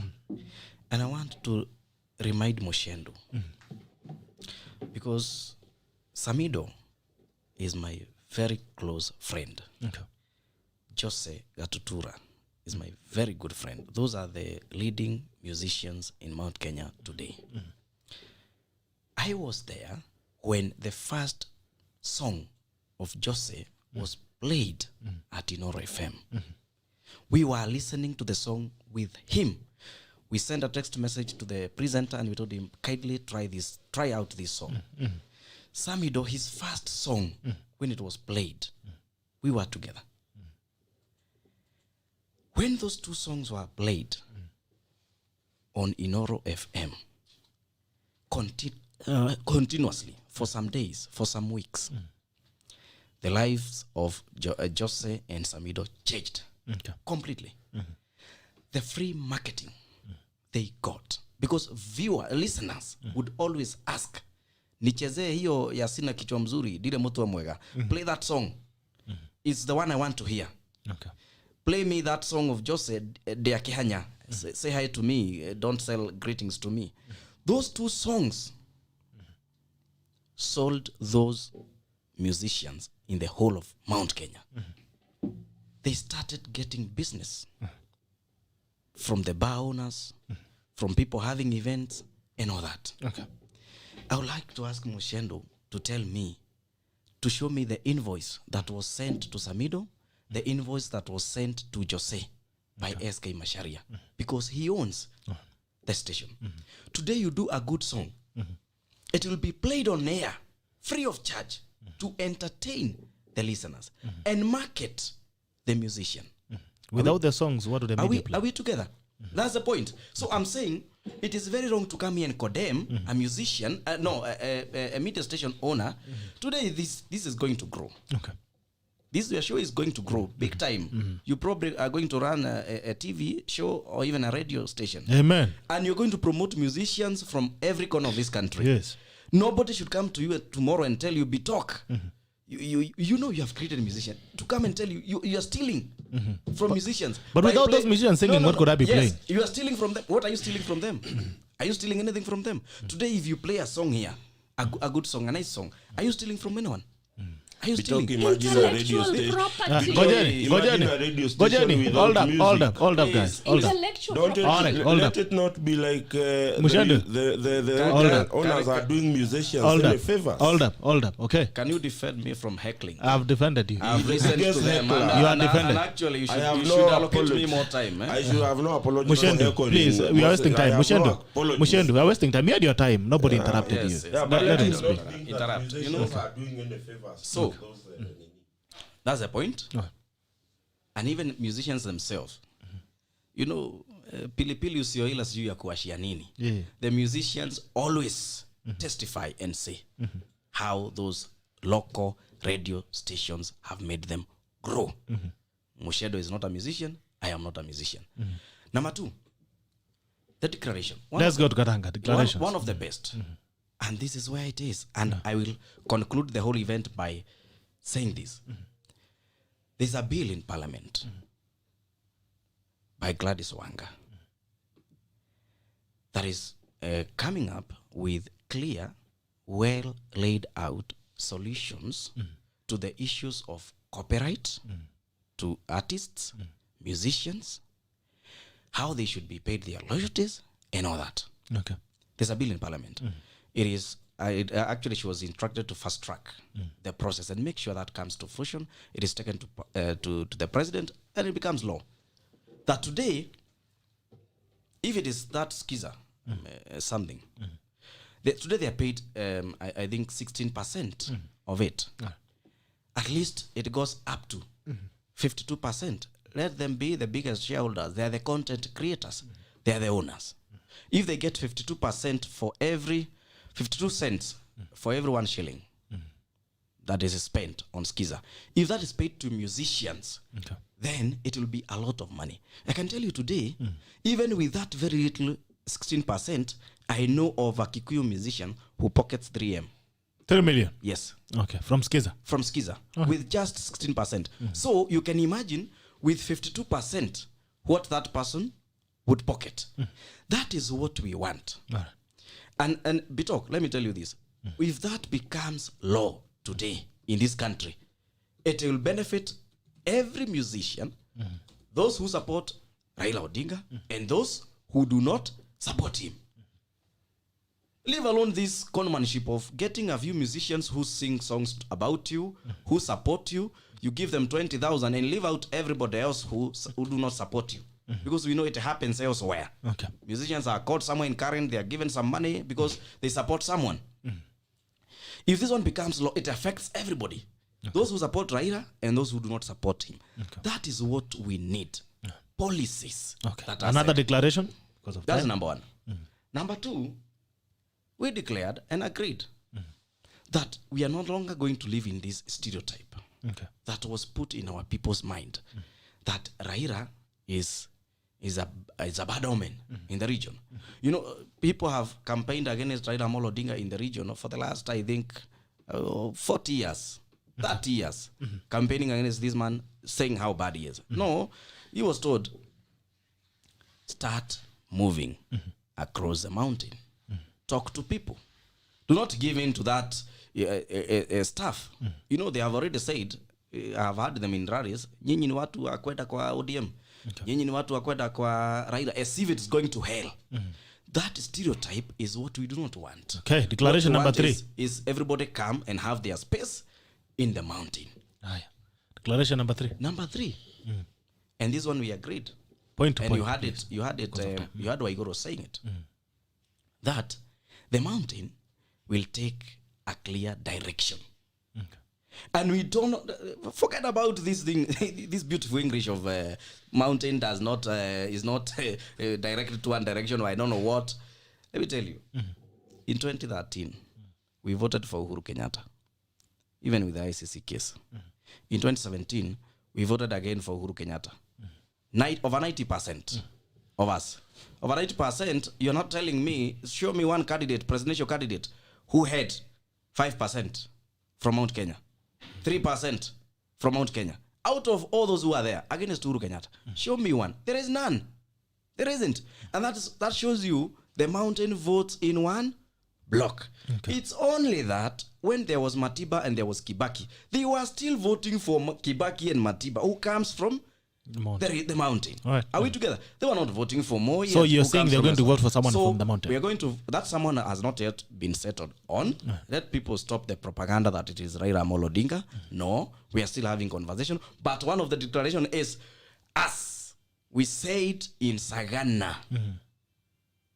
the president will play a role in showing us the direction, and that is where we're going to follow. Okay. Are we together? All right. So any other declaration? Yeah. Those are the main three. Those are the three declarations. And finally, let me say this concerning that event, because people are used to spoiling other people's parties and stuff. I want to say this. There's something I learned that when I was voting in 2017, I led a team called Tokrezea, together with Zach Enodia, Wamboi Nyoto, and other young people from the mountain. And we are the people who went across the mountain and out of Mount Kenya, saying all manner of bad things about Raila Amolo Odinga. And we were campaigning for Uhuru Kenyatta and William Ruto. Yesterday, I reflected that this is now the same man we called names. This is the same man now sitting here with us, having a conversation with that. And I liked it, that we can differ in opinion, but now finally someone settles and says, the country is bigger than me. The fruits of hardship. Today, anybody who wants to be president in Kenya can hold a successful event in Mount Kenya. Okay. There's one place, I don't know whether that can happen, but that will be a debate for another day. But today in Mount Kenya, anybody who wants to be president, from William Ruto to Raila Odinga to anybody else, Mudavadi, Gideon, can come to Mount Kenya and have an event and go home peacefully. It wouldn't have happened in 2013. It wouldn't have happened in 2017. You would have seen chaos. All right. Are we together? Okay. So that is something I liked and would like to continue. Let us stop throwing tantrums at each other. Right. Let us see a good thing and appreciate, embrace it. All right. 30 seconds rejoined us. Then we move to the next question. I'll start with you, Mushendu. A rejoinder. I think number one, let Solomon here not create... Also, tell them not to address me. Address the issues. They're addressing me, Solomon. That is wrong. My friend, okay. Yes. Wait, ugoje mchele ishe maji. You see, Raila came to SK Masharia's residence, had a very peaceful event, and he went home. We are just interrogating the events of the day. Did you see any violence? Did you see any violence? No, there was no violence. There was no violence. Let Solomon stop insinuating things to do with peace, as if Raila came and he was beaten, or as if Gideon Moi went to Nyeri and somebody beat him up. In this country, Nani, Bitok, everybody is free to go to anywhere. You remember I was right seated here castigating the people who threw stones at Raila Odinga at Githurai. You remember? Yes. Because that is uncalled for. That is old-fashioned. Let everybody who wants to come and talk to the mountain come and do it in peace. And that is something we will successfully do. I will tell you, one of the biggest attended rally of Raila Odinga in Mount Kenya was in Limuru. Limuru town. We know the ODM had an MCA candidate in a place called Limuru East. And Raila came to campaign for the candidate. I'm very sure probably people came out even bigger way than they came out when the president was coming there. Not that I'm saying there is anything wrong with people coming out, but you see, most people have seen Uhuru Kenyatta, they came to see Raila Odinga, akakuja akatuongeresha, tukampigia makofi, akaenda. So let nobody trying to insinuate that there is violence that will be put against anybody that is actually not there. That is point number one. Point number two, I would also want to, when you're saying the mountain has spoken, these people go to Sagana. Sagana, number one, it is not the seat of Kikuyu, the Mount Kenya people. Sagana is a seat of power. Okay. It is where the president sits. So that is where they go to say the mountain. The mountain will never speak from a position of power. That is the national position of power. Number two, Raila Odinga, as far as I'm concerned, he was in a private function in Gatanga. Okay. The mountain does not talk from private functions. It speaks from engaging the young, the old, and everybody, all peoples of work, the poor, the rich, and everybody. That's how we speak. Okay. So therefore, whatever declaration they made there, it was specifically for those people who are in attendees. It is not bowed by the entire Mount Kenya. In any case, I can tell him, if he gives me 20 artists who attended, I can give him 50 who are not invited. That is a fact. So therefore, let us, and in any case, and I will say this without blinking, if you find people who do not know their presidential candidate by now, and the election is August next year, they are confused lot. There are people who, they are not actually looking at value of that someone. They are looking at the someone who can carry their personal selfish interest into 2022. Okay. That is why they cannot agree. You saw the headline the other day saying that Uhuru is trying to fix the problems in NASA. Who goes to fix the problem in somebody else's marriage when your marriage is coming down? You see, if it is about talking about opposition, I heard him insinuate that UDA is an opposition. KURIA, please advise your party, first of all, to break the deal that they signed between UDA and Jubilee. Break that affiliation first, and then refer to UDA as opposition. Because even as of now, as far as the register of political parties is concerned, UDA and Jubilee are one and the same thing. So, you are rejoined, then we move very quickly to the next question. Yes, well, there's so much I want to say, but let me start with something Muchendu has said and has said repeatedly. Nobody in this country is restricted from vying for presidency, from vying for whatever, or going to campaign anywhere, geographical region, Kenya. The suggestions that since the handshake, that's when Raila could go campaign in the mountain, that is flawed. We do remember him even going to Tharaka stronghold and chewing a bunch of cut. Yes, I mean, he's been going around. Let us not forget that as much as I do not support his ideology, and I've said, as a person, as a father, as a human being, I really don't have that much issues with him, but his political ideology is what I don't feel at all. But let us not forget that he's a Kenyan like everybody else. In fact, what is itching me and what I want to respond to is the deception that they are putting this mzee through. This is somebody who's old. This is somebody who has, well, as much as he has a checkered history as a politician, there's one or two things you can say about him he's done for this country. Okay. Why are we playing pranks with him? If we want to play pranks, like Muchendu is suggesting, let us play pranks as much as, yes, probably you guys are younger than me, but let us play pranks within our age set, like tuchezane sisi. That mzee is somebody who, if we want to support him as the mountain, let me say we need to follow certain protocol that really shows even the people in that mountain that we are bringing this mzee to you. Okay. That is not a problem. But now telling him you're bringing him, then you take him for a cup of tea in your house. How many people in that meeting, or how many people even in other meetings has he gone to and we don't know? So taking him somewhere uko nyuma, that is unfair to him. And that's shortchanging him. Okay. Also, again, saying that it is Uhuru who is going to decide where the mountain is going to vote, I think that's a bit misplaced. Okay. Let us not forget, I had to say this because I really was pro-Uhuru. In fact, I was one of those, Uhuru people. I had to say this, but if you remove ICC from the picture, there is no way in freaking hell that man, that son of Jomo, there is no way in freaking hell he would have touched that instrument of power. And I'll say this without any inkling of doubt whatsoever. There is no way. Because let us not forget, Moi was the deepest deep state ever existed, isn't it? He proposed the guy. What happened? The mountain blatantly ignored his existence. Completely ignored his, like, refused to acknowledge him. We love you, yes. You are our son, yes. Then, no, we are not going to vote for you. And interestingly, the Kalenjin nation voted for him to the last man. But the mountain was like, nah.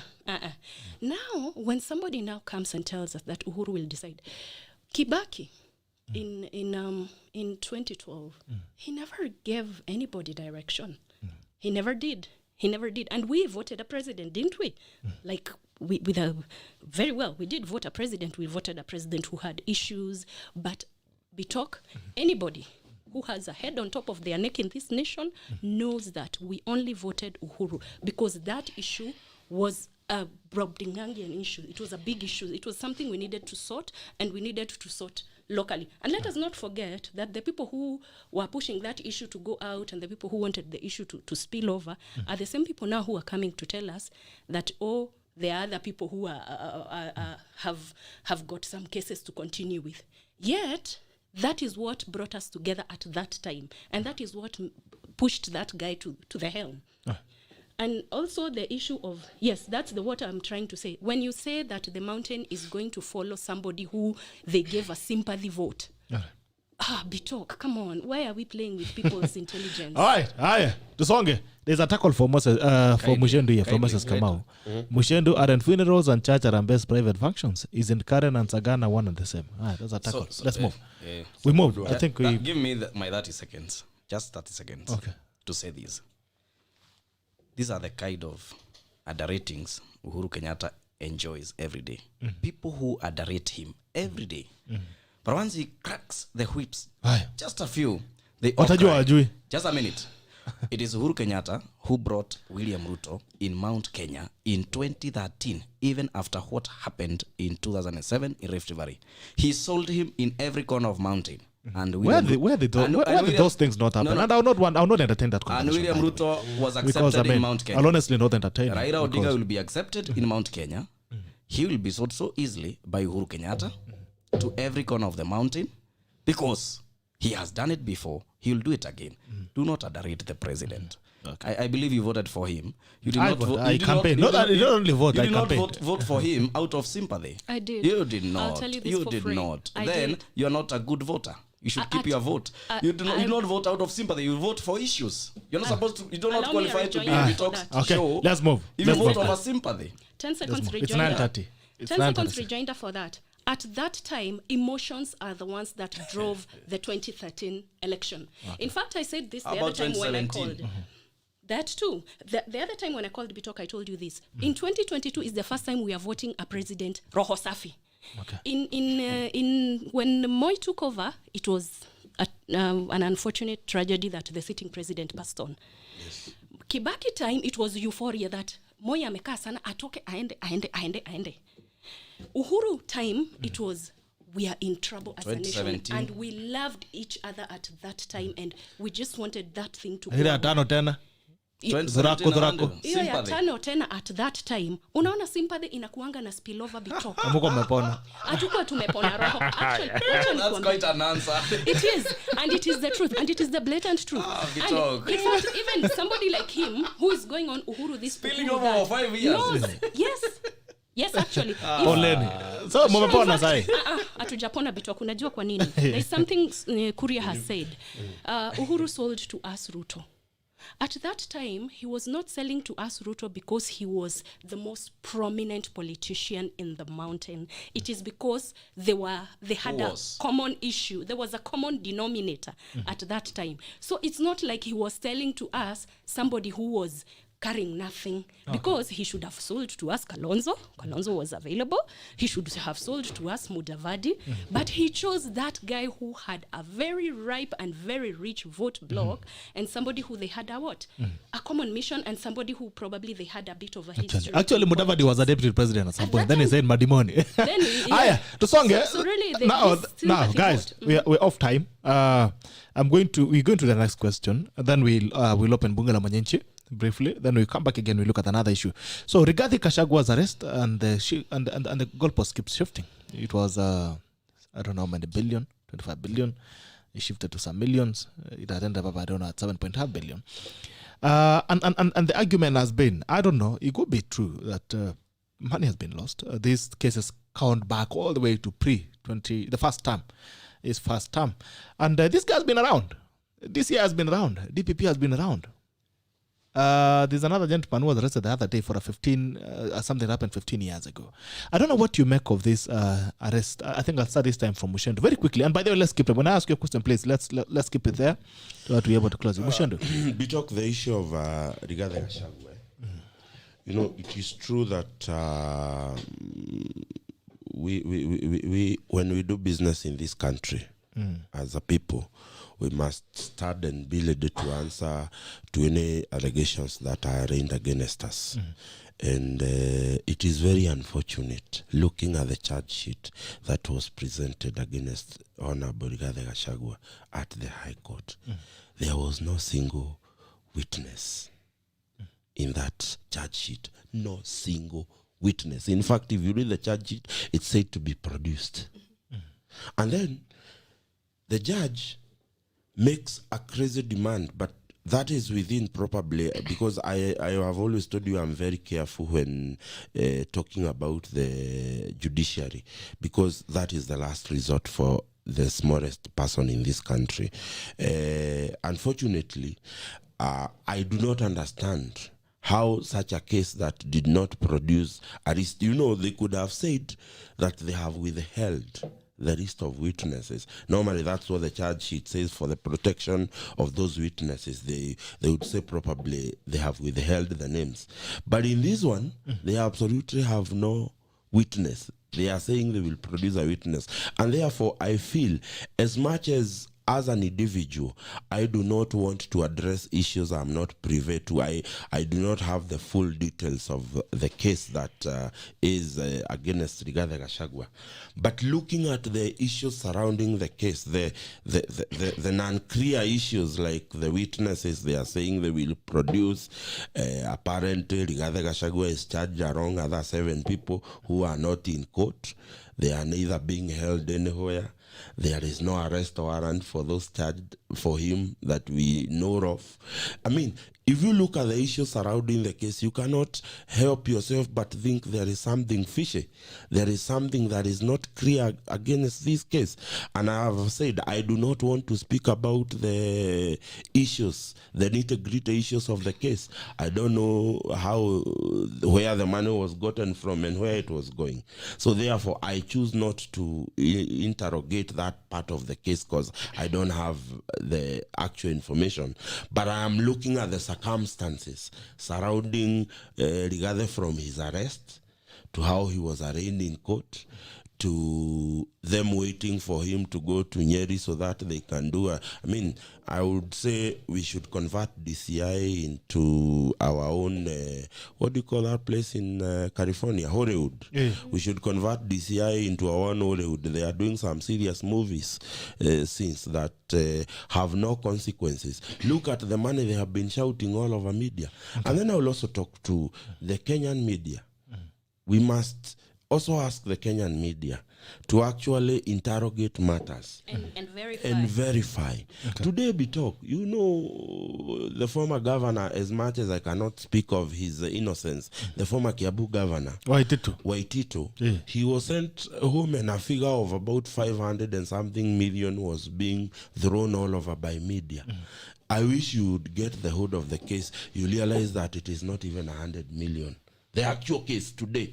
before court, because the 500 million was what that contract was supposed to be worth. It was not even done a third of that contract. And therefore, I think for me, we have a media that is selling us a lot of hot air. If you look at the headlines every morning, kama saizi utakuja umesikia headline imesema kuisoma kwa Kiswahili, Ruto ampiga teke Raila Odinga, leo umesema ati mlima imeongea. We have very emotional headlines that do not make sense. Actually, I look at the paper, the headlines, and then I go to the content that is supposed to be carried by that headline, and you get disappointed because there is no absolutely no content. So I would say this Bitok, the issues of arresting Rigathi Gachagua, he has been arraigned before court. Okay. He has been given he has been bailed out. Oh. Let the process of justice take its course. Okay. And I still insist, whether a member of parliament is from whichever side of the divide, these are elected officials. Okay. We do not hear DCI give summons to Rigathi. Because as readers, we must treat our readers with the courtesy they deserve. They operate on what is called delegated authority by the citizens of this country, from whichever divide be talk, whether it is James Orengo or it is the other. If a reader has to answer, because I say even a reader has to answer in court for any allegation, let us accord them the dignity they deserve, because they represent people who have given them delegated authority to do that. Okay. What was that? Did we hear DCI issuing someone to Rigathi to go to DCI? They didn't. You don't have to be melodramatic about it and then end up preferring charges that are far from what you have been shouting. Okay, Solomon KURIA. So therefore, I think for me, regardless of whichever reader, let us treat them with the dignity, because they operate. They are readers because the citizen has delegated that authority to them. Having said that, I did not say that I am in support. Today, kuna watu wamekula pesa ya COVID. We know them. Where have they been taken? There are people who are seriously known. Right now, we are trying to look for preferred charges of money laundering, which we are very far from proving today. There are people who have consumed government money, and the evidence is beyond reproach. But you do not see this government going after those people. And that is the question. If Rigathi is guilty as charged, let him face the law. Okay. And let us apply that law accordingly to other people. Let other people not hide behind government or hide behind those of us who are on the other side. Okay. If they are guilty, I say everybody faces the law. Solomon KURIA. You know, it's quite interesting that DCI is Hollywood when it is Rigathi Gachagua being arrested. Okay. But it is not Hollywood when Kamau Thuge is charged. It's not Hollywood when Governor Obado is arraigned. It's not Hollywood when Lenore Kurar, Lilian Omolo. All those do not speak the Tanga story. But simply because now it is Rigathi, now it has to be DCI, have no case and stuff. And it is double speak. For MUCHENDU to say that we should look at the interests of young people and make sure that young people get what they deserve. But once we have questions with where money got lost and who stole the money, MUCHENDU is here defending someone.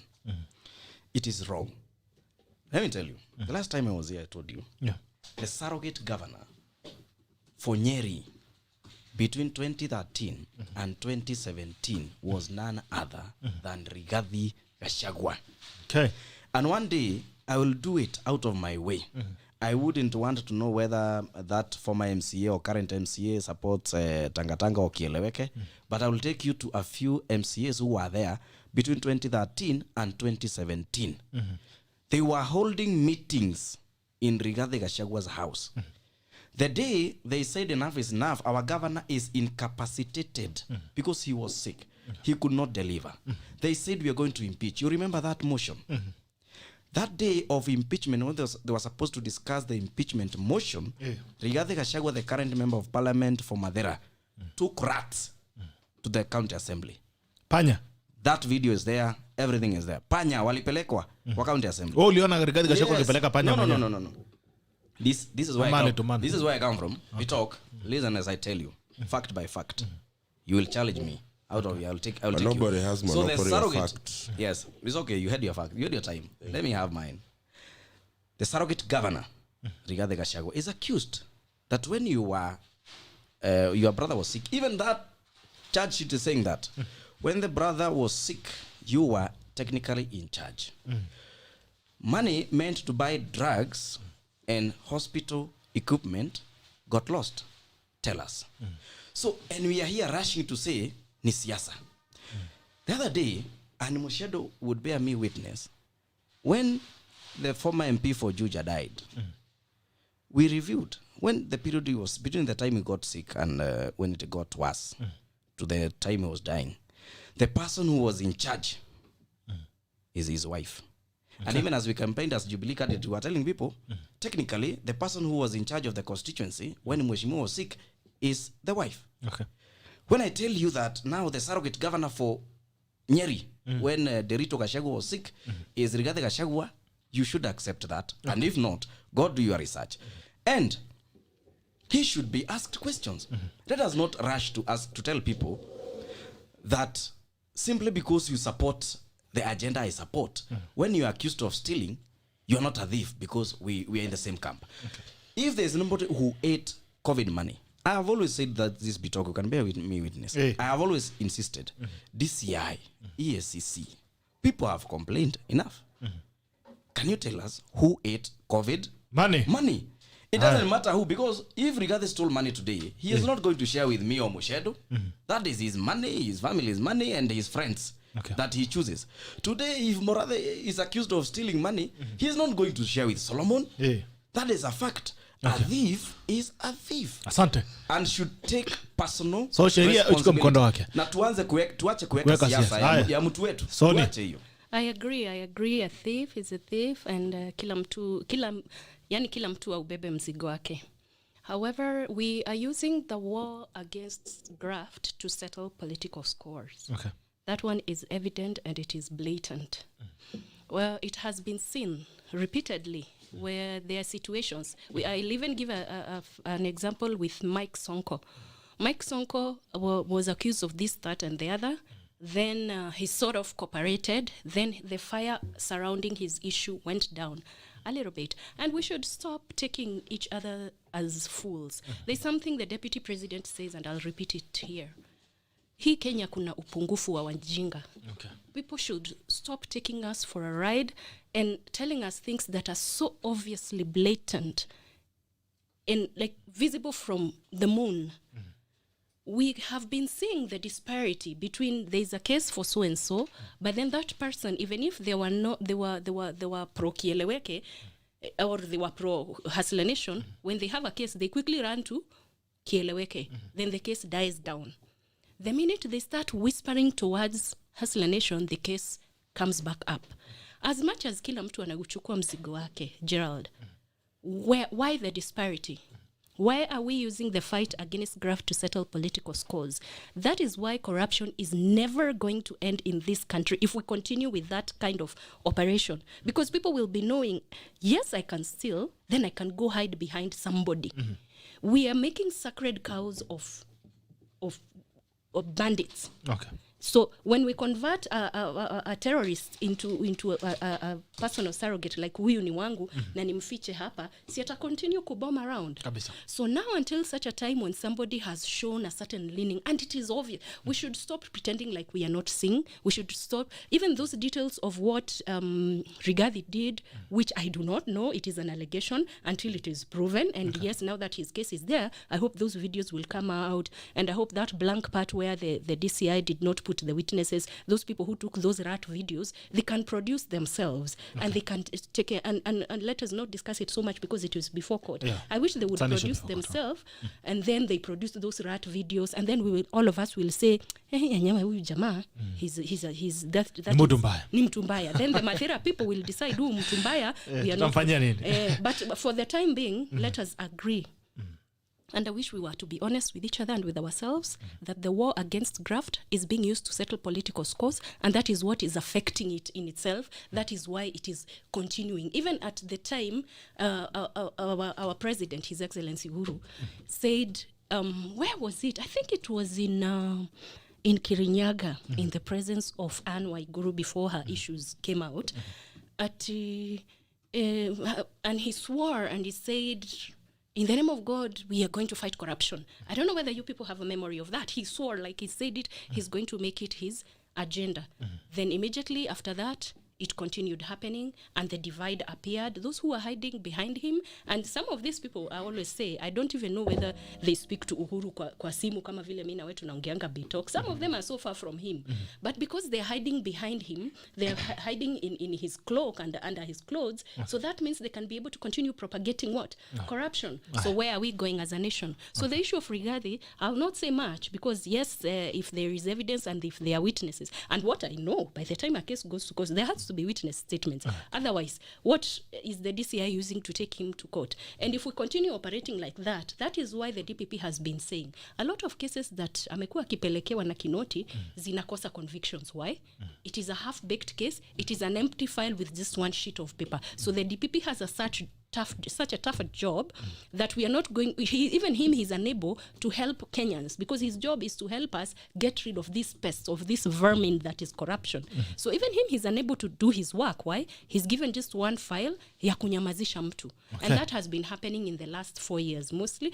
Previously, I think ile time ingine tulikuwa a bit, bado tulikuwa na hiyo sympathy, nilikuwa ninaambua ati haiwezi last 4 years. Ole sana. I think utapona tu.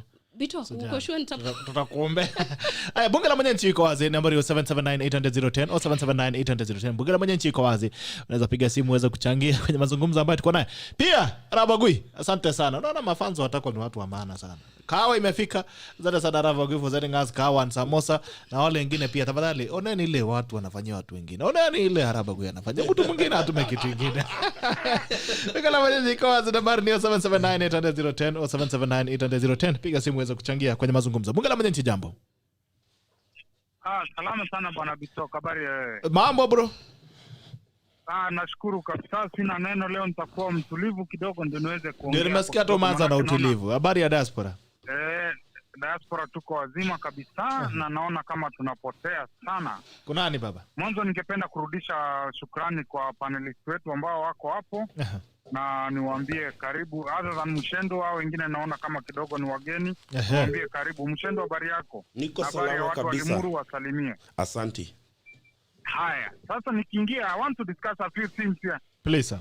I want to discuss a few things here, but in an order that is of no importance.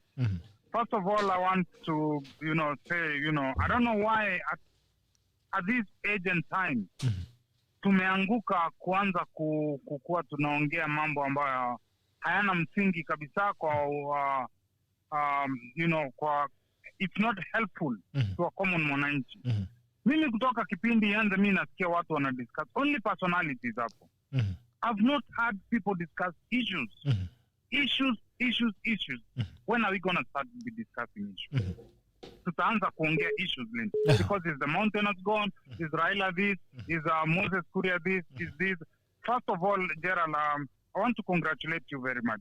Thank you, you rarely get congratulated by being told there. And I think Moses, Solomon there just told you, said it. And when you said about clearing the air about the allegation and stuff and that, you are a young man, Gerald, and I really appreciate how you are able to level-head, discuss issues and how you are able to clear that and say it's just an allegation. Don't come here and say it's an event or what, because we don't want to create issues that are not there. And I congratulate you. God bless you for that. Thank you, I appreciate.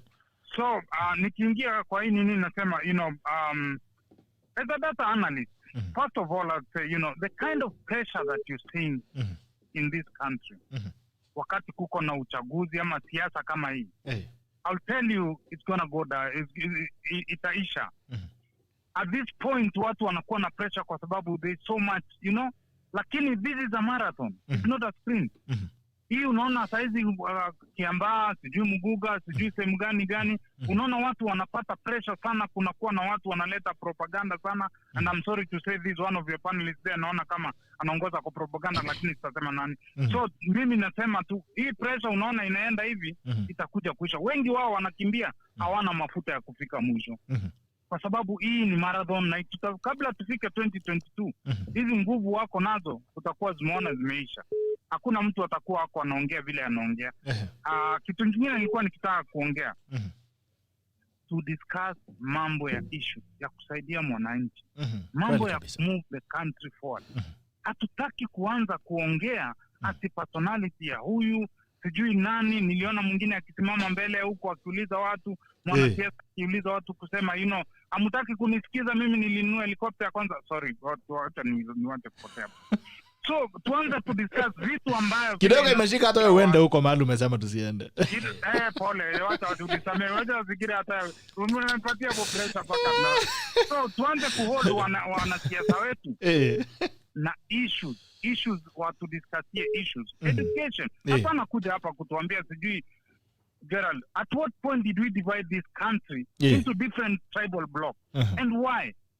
Why did we allow to fall into that trap na kwa watu ambao hawana mwelekeo? Because for example, kama mtu mimi na unajua kule natoka, and I'm not discussing this because it's not about me. Kama kwa mfano mtu anatoka Nyeri. You have a politician from Nyeri. Ama tuseme kwa mfano one of your supporters from Nyeri. And then yeye akue ana support mtu tuseme kama Rao. Wakati tuna group hii region ati kama Mount Kenya, are we giving that person a fair chance to express himself? Kwa nini tuliingia mtego ya watu ambao hawana maono mazuri, wakakuwa kwa sababu mimi sina point ama idea mzuri ya kusema, nitajaribu kupush hii agenda ya tribalism, ya block na kugawanya watu so that mimi nikuwe na sauti in the national politics. That should not happen. Kwa sababu mimi kama mwanasiasa nataka nikuwe na mfuasi Mombasa, wapi, kila mahali, sehemu zote zingine. Nikimbia haraka. Kitu kingine nilikuwa nitaka kusema. Maneno ya watu walienda private occasion. I don't know why it's becoming a national politics, a national conversation. We have issues kama saizi watoto wanarudi shule. Na hatuna fees bwana. Kuna issues saizi kuko hivyo. Na hakuna fees. Why are we discussing that kind of mtu ameenda private function yake? Na mimi wangu nisema na last week nilikuwa kwa harusi ya watu wengine. Exactly. So mimi nasema vitu kama hii, this is how we get derailed. Alafu tunaanza kulalamika baada ya miaka. And I see young people there. But let us have a basic foundation of truthfulness na kuambia wananchi the truth. We can have zile wanasema nguvu za dola, vyombo vya dola, lakini jiulize wakati vyombo vya dola vinatoka katika kusimama na wewe, kama ninavyoona ambao wanasimama na Jubilee, wewe utakuwa unasema nini? Manake tuwezi kutumia vyombo vya dola kuraise sauti yetu kusikika na watu wengine, ilhali sisi wenyewe tunadanganya watu. Swala nyeti. Wengine nilikuwa nasema maneno ya corruption. Nikimaliza tu haraka. Kwa maneno ya corruption. Lazima tuondoe siasa kwa corruption kama tunataka tuwin. Kweli kabisa. Honestly, that should be a honest debate that should be even discussed by anybody. Lakini when we use politics or politics to settle corruption, to settle politics, whichever way you want to put it, it is very wrong. It is very wrong because mwananchi alichagua mtu pale akuwe na nafasi ya kusema pesa zetu zisipotee, lakini tukitumia siasa kupiga wapinzani wetu, ipo siku Mwenyezi Mungu atatuchapa kiboko. Maneno ya sikiza, kama sasa hapo nilikuwa nikisikiza wanaongea maneno ya sikiza na tamasha la muziki la wasanii. It is very sad because some of them were out there in the social media complaining of the same people who've refused to pay royalty are the ones who are organizing tamasha la wasanii. So it's very sad and kwanza wanamuziki wakuje wenyewe wajisemee. Let them not be pushed kwa kutumika tu wakati wa siasa. Wakati huu kutoka January mpaka January wakuwa wanapatiwa nafasi sawa. Kama kweli kuko na kasoro ya pesa zao kupotea, ijulikane wazi. Ni hayo tu. Asante sana ndugu yangu, na tunakudai madola. Umezungumzia madola, tunakudai madola bwana. wewe usijali, mimi nimeweka kibeti yako kando, ile walikuwa wanasema cheki yako nimeandika kando. Kibeti. Nikikuja tu Asante sana ndugu yangu, nashukuru. Thank you, God bless my you. brother. God bless you my brother. Bunge la Mwananchi, jambo. Jambo Bitok. Salama sana. Nazungumza na nani? Maina hapa. Maina. Mambo ya habari ya Nyeri. Niko salama. Salimia Solomon. Niko salama bro. Msoko hana hata. Nikuweka fio. Moshedu horo wako.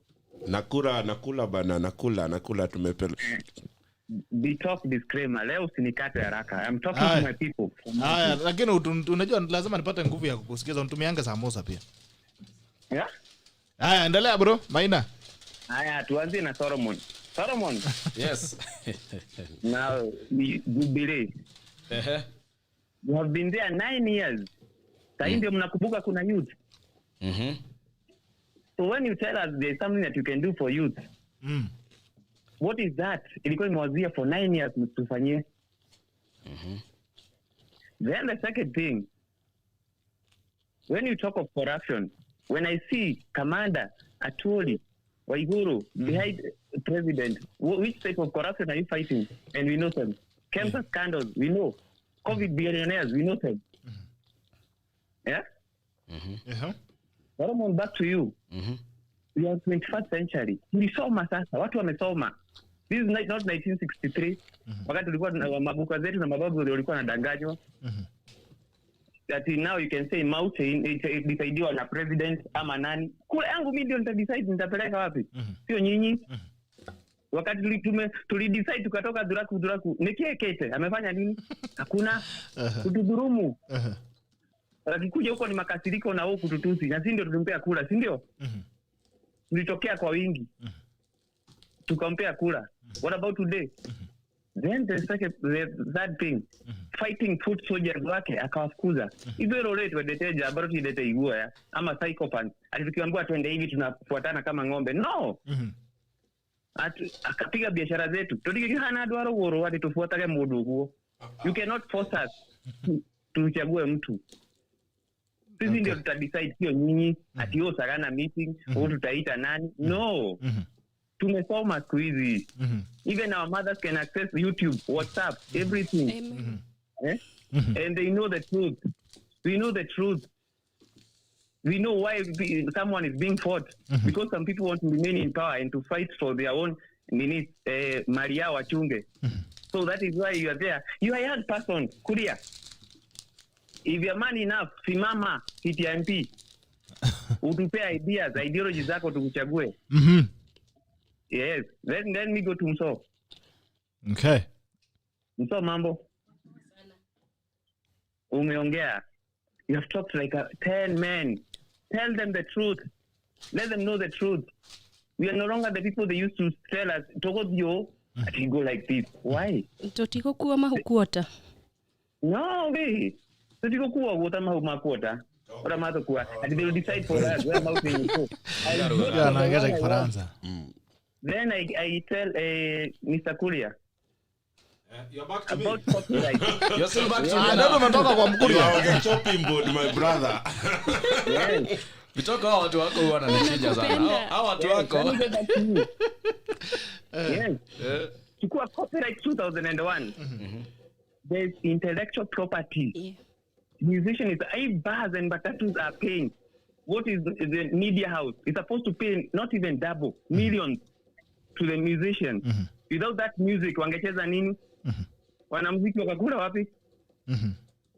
Yeah, so don't say that he is doing them favor. No, go to US and other countries. Go and ask from the copyrights board whether they pay. They pay. You can't play anyone's music on radio if you have not paid for that license. You pay. So it's those people who are paid the licenses who do not remit money to the musicians. Get it right. Yes, but don't say that. Money is not remitted to the musicians by radio stations and TVs. There's a board to do that. And you're not aware. You are just throwing accusations without information. You don't know. You have said, you have said that the SK is doing them a favor. No, he's not doing them a favor. He's supposed to pay. Okay? Okay. Yes. Then bado to SK bado. Hello, SK. Now when Yes. we are saying that we are tired. See, Guy is not over me. He's not over me. Yes. Because you think people are fools. We are not fools anymore. We are friends. You cannot force us. Kuja kwa grao. Wacheni kudanganya, mnakuwa mkidanganya Uhuru kila saa. Kujeni kwa grao. Kulibadilika kitambo. Niko kwa grao. We don't know. Kuna kitu huku mtapata. Hiyo miaka 9 tuliwapea hakuna kitu mlifanya. You enjoyed power, you ate money, sawa. Then finish, go home. Okay? So telling us that Tinubu to decide that, no, it will never and it will never happen. Sawa. And Muchendu, let me go back to Muchendu. Yes, You sir. are the best youth. Tafuta kiti usimame. Mkiwa na mso. Apunguza kelele. Okay? I can assure you, my brother, 2022, I'll be on the ballot. As for what Yes, we seat, support you. We want you hiyo that is nitasema thinking baadaye. far. Yes. Yes. You, when you wanaona mbali, hii Kenya belongs to you, not at least somebody like Solomon is telling us we support Raila. I was born in 1980. I found Raila doing politics up to date. Ulikuwa unamsoma kwa history book. Up to date. Ati Maina Commander is there to come and tell us Muisio Yogi. Ati no how ka opera to wika. No sio. Just Wewe muona ke? just tell them we are tired. Wewe, we are tired nani? of those old wazee. Nani? Eh? Yeah. How old is the president of the superpower? The world superpower? How old is the president of the world superpower? But the one you are claiming about is even has memory loss. It is my hata akiulizwa akisimama kwa podium, oh Ruto ni mwizi, so you now you are condemning your grandfathers, eh? You are condemning your grandfathers because they are old, so they don't have wisdom. Once you are old, you retire and take care of the grandchildren. Even fools get old. Remember that? Yes. Don't try to tell us tumesoma. Yes. Takola. Haya. Sasa wewe uchana la kuria sasa. Yes, nimeachana na yeye. Tafadhali. But at least angekuwa na agendas anawekelea kwa meza. We have this, we can do this. Hata agenda gani? Hiyo miaka yote. Then they are the same people trying to tell this, oh that. Tumechoka na hizo tribal politics. Haya. Tumechoka. Asante Maina. Tired. Asante sana Bitok. Mungu akubariki. Nani leo sijakukata? Haya. Leo Bunge la Mwenyenchi. Na munisamee nakula samosa ya takla. Ukiona nyama mahali. Msamee jambo. Bunge la Mwenyenchi. Good morning, sir. Good morning to you, sir. This is Martin. Yes, Martin. Martin Goni. Mgikuyu. Pass my greeting to Muchendu and the panelists. Naona kuna KURIA hapo. Na kuna dada hapo pia. Anaitwa Mso. Ni ule Mso mmoja. Huyo mmoja tu wa simu kama wewe. Tunaona hata wewe ulifika studio hata amefika. Nice one. So, Gerald. Yes, sir. About yesterday, it happened huko Ndakaini. Inaitwa Ndakaini? Ndakaini. Ndakaini Gatanga. So that one was just a PR stunt. It achieved nothing. Because all the people that were in that delegation, they have been meeting Raila in various occasions. You see, we have Guru there. Dennis Wawero is one of the BBI secretariat members. We have the people from the Lakeside. Then we have a couple of governors who made it to their position due to the impeachment that happened. So and you had Nyoro claiming that Raila helped him to be the governor. So those are just people who are coming to sing to the tunes. You see, your tunes. So they don't add value to you for any bit. And then most of those people, you can see. Some of them were rejected. The likes of Dennis or the likes of Commander, all those people are rejected by their people. So you can't go asking for votes in an area with people who are rejected. You see, it doesn't really make sense. Why would you go? Why would I go to a place to ask for vote with people who are rejected there? So it won't make sense. At the end of the day, Raila just enjoyed himself, maybe had some meat and some beer. But you have to give it to Raila. Raila is in the business of politics. And people have never understood that. Because now, he's going to have that financial support from the Mount Kenya billionaires. He won't care if he's going to win or he's going to lose. At the end of the day, he'll have made some money out of it. So you have to give it to him. He's in the business of politics. He's not in the business of winning. You can't compare him with somebody like Raila, somebody like Ruto, or somebody like Uhuru, or somebody like Kibaki. He has been doing this thing for, I think this will be the 5th time he'll be making a stab to the presidency. And all through this time, he has been using this desire to be the president to have some financial gain. You heard with the handshake, it came with increased pension, security, all these kind of government legis. At the expense of his people. He really doesn't care about his people. That will never happen. When you talk about the people who are killed in 2013, 2017, has police reforms? He hasn't. So why would you think that Raila cares for his people? He doesn't. He's in the business of politics. Thank you. Okay. Sasa na Martin Goni, amesema ni biashara, kumbe siasa ni biashara na sisi tunafanyanga for free. Haya, hiyo ni ongera kwa baba. Asante sana. Bunge la Mwenye Nchi iko wazi, nambari ni 779-810, simu 2 ama 3 za mwisho. Bunge la Mwenye Nchi, jambo. Bunge la Mwenye Nchi. Huyo ameenda, amepotea. Bunge la Mwenye Nchi 779-810 au 779-810. Bunge la Mwenye Nchi nachukua simu 3 za mwisho. Bunge la Mwenye Nchi, jambo. Jambo, Bunge la Mwenye Nchi. Hello. Good morning, how are you, sir? Good morning, the talk. How are you? Fine, thank you. So, who am I speaking to? This Moses Kamau. How have you been? Salama sana Bishop. Mambo? Safi sana, habari ya saizi. Mwadhani ya rogo show. Ameni. Haya, tuambie.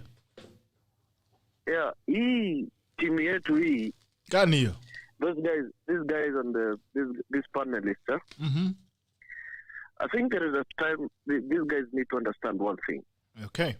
That the country is more important than any political divide that you're in. Yeah. And the earlier we understand that our personality, but our politics should not be moved around individuals and what some individuals are doing here and there, the better. Okay. I'm not seeing anybody talking about the real issues that are affecting the country. We're not seeing them discussing the real issues. They're saying they're young people. Yes. But unfortunately, nobody is talking about the issues that are affecting the youth. They are only talking about how they can balkanize the youth and the youth to support a certain candidate instead of having issues that are discussing the issues that are affecting the young people.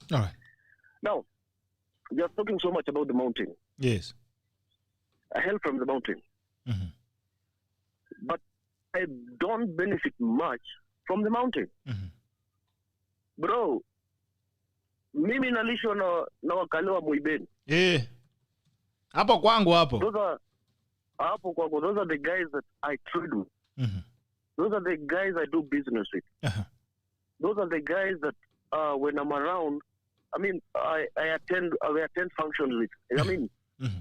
I mean that's a conversation that those are your people. Be having. Yes, those are your people. How can we have a country that is so united that Mkale atasimama Mount Kenya, we won't be discussing like this is Ruto who is a Mkale. Raila atapata kura Mount Kenya, we shouldn't be discussing about that. We should be discussing like Raila anasimama. And he doesn't get he gets number votes less in Homa Bay. And Ruto anasimama, he gets votes less in Rift Valley or in Kalenjin areas.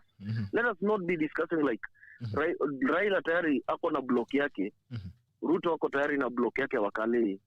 That is seeing, tunaona tu kabila, we don't see like people can vote someone else ambaye siwa nini yao, siwa kabila chake. Tribe yao. Yeah, that's something that we really need to get rid of as a country. Because we cannot move forward as a country when we see our politics and discuss our politics on tribal line and tribal basis. Okay. That is it. And these guys, I want to challenge him. So, I voted for Ruto. I voted for Ruto. Yeah, Ruto or Uru? Ruto in 2002. Oh, okay. In 2002, I was a member of parliament for Eldoret North. I voted for Uru in 2002. Maybe because I believed in his leadership. Akisimama against Kibaki. Yeah. I mean, in 2007, I voted for Raila. I didn't vote for Kibaki because I believed in Ruto's leadership, and I voted for Ruto at the same time in 2007 as a member of parliament for Eldoret North. So, come 2013, I voted for what we call the dynamic duo. So, if the country equal issue at the moment, yes, let's all agree, it is the dynamic duo that has gotten this country into a mess. Okay. And tukianza kuongea story ya ODM, story ya UDA, story ya whatever, Jubilee, hii basi ni the same. Rangi tu ndio wanabadilisha. Okay. Driver, makanga, abiria, I mean, labda abiria ndio wanaenda kutafuta huko, wengine wanaenda Central, wengine wanaenda wapi. But the drivers are just the same people. So, let us discuss issues. Okay. How can we get ourselves out of this depth ambazo tuko ndani kama nchi? How can we build young people, the future generations? Somebody said watoto wanarudi shule. How many people are struggling? They cannot take their kids to school next week. Next week wanafaa kujoin Form 1. SK Solomon should be telling us, like, what is the government doing? Kupunguza fee. Na hii story sababu alisema COVID imefanya maisha imekuwa ngumu. Wafanya kitu. Hii watoto fee itapunguzwa aje? Haya, asante sana Musa. Asante sana. Asante Musa, thank you so much my brother. Simon Boda. Kuna jamaa hapa wa nambari 28. Kuna watu wa diaspora wanalia WhatsApp, lakini leo kwa sababu ya masaa sitaweza kufungua, lakini wacha niangalie tu. But kuna jamaa wa nambari, kama nambari yako inaisha na nini? Kama nambari yako inaisha na 41, piga haraka upesi. Kama nambari yako pia inaisha na 171, piga haraka upesi. Unaona umepiga kwa muda mrefu. A lot of missed calls that I've missed, but at least let me try and that. Bunge la Mwananchi 07798010 07798010. Mwenye anapiga wa kwanza ndio simu yake inokoleka. Ukipiga wa mwisho basi pole. Siku nyingine tabiri umesubiri mpaka kesho. Okay. There is a UK number. Pole sana. Let me see if I can pick you up. But anyway, wacha niweka hapo bunge kidogo nikisubiri huyo jamaa wa UK apige, lakini wacha nianza na Muchendu. Reactions ya simu very quickly. Tunaelekea 10:30. Yes, I thought you were going to start with Solomon KURIA because he was on the chopping board. But you know, I also have to say this, and I say it at the risk of probably getting negative vibes from the viewers. One of the reasons why I wake up and I come to the Taco every day talk, it is because of the tolerance that we must exercise in this country. That I not necessarily agree with the ideologies of Solomon KURIA, but for us to come to the center, for me to move from the left and for him to move from the right, one of the things we must do is tolerate each other. Okay. Once we tolerate each other, then we can listen to each other and we can have a reason and come together. And therefore, I like the fact that despite our viewers putting Solomon KURIA on the chopping board, he keeps coming every day because he believes in and I admire his courage. I mean, yes, he believes in what he thinks should be done. And this is what is going to anaweza fungua butchery huko Qatar, butchery ya nguruwe huko Qatar. Because you are doing incitement now.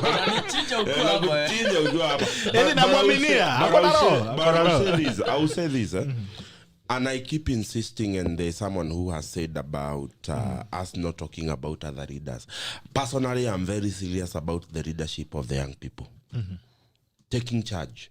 And that is why I agree with someone who has challenged us with the Solomon KURIA to go out there and look for seats of leadership.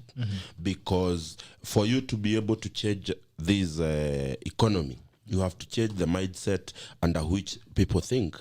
Today, I keep on saying, and I was telling Solomon, what we must do in this country, the parastatals we have, Solomon, let us make the board membership of those non-official, all of them, so that we have young people who are doing something else, sitting as chairs of the board.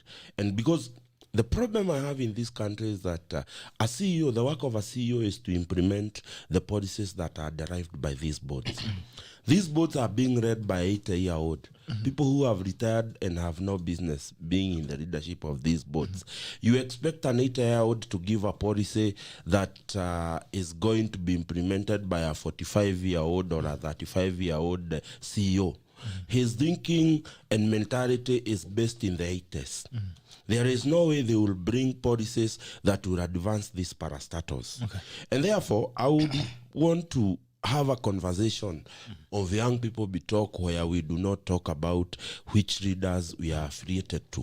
But what is it that we need to do as young people to be able to change the set of this country? Because let us agree, be talk.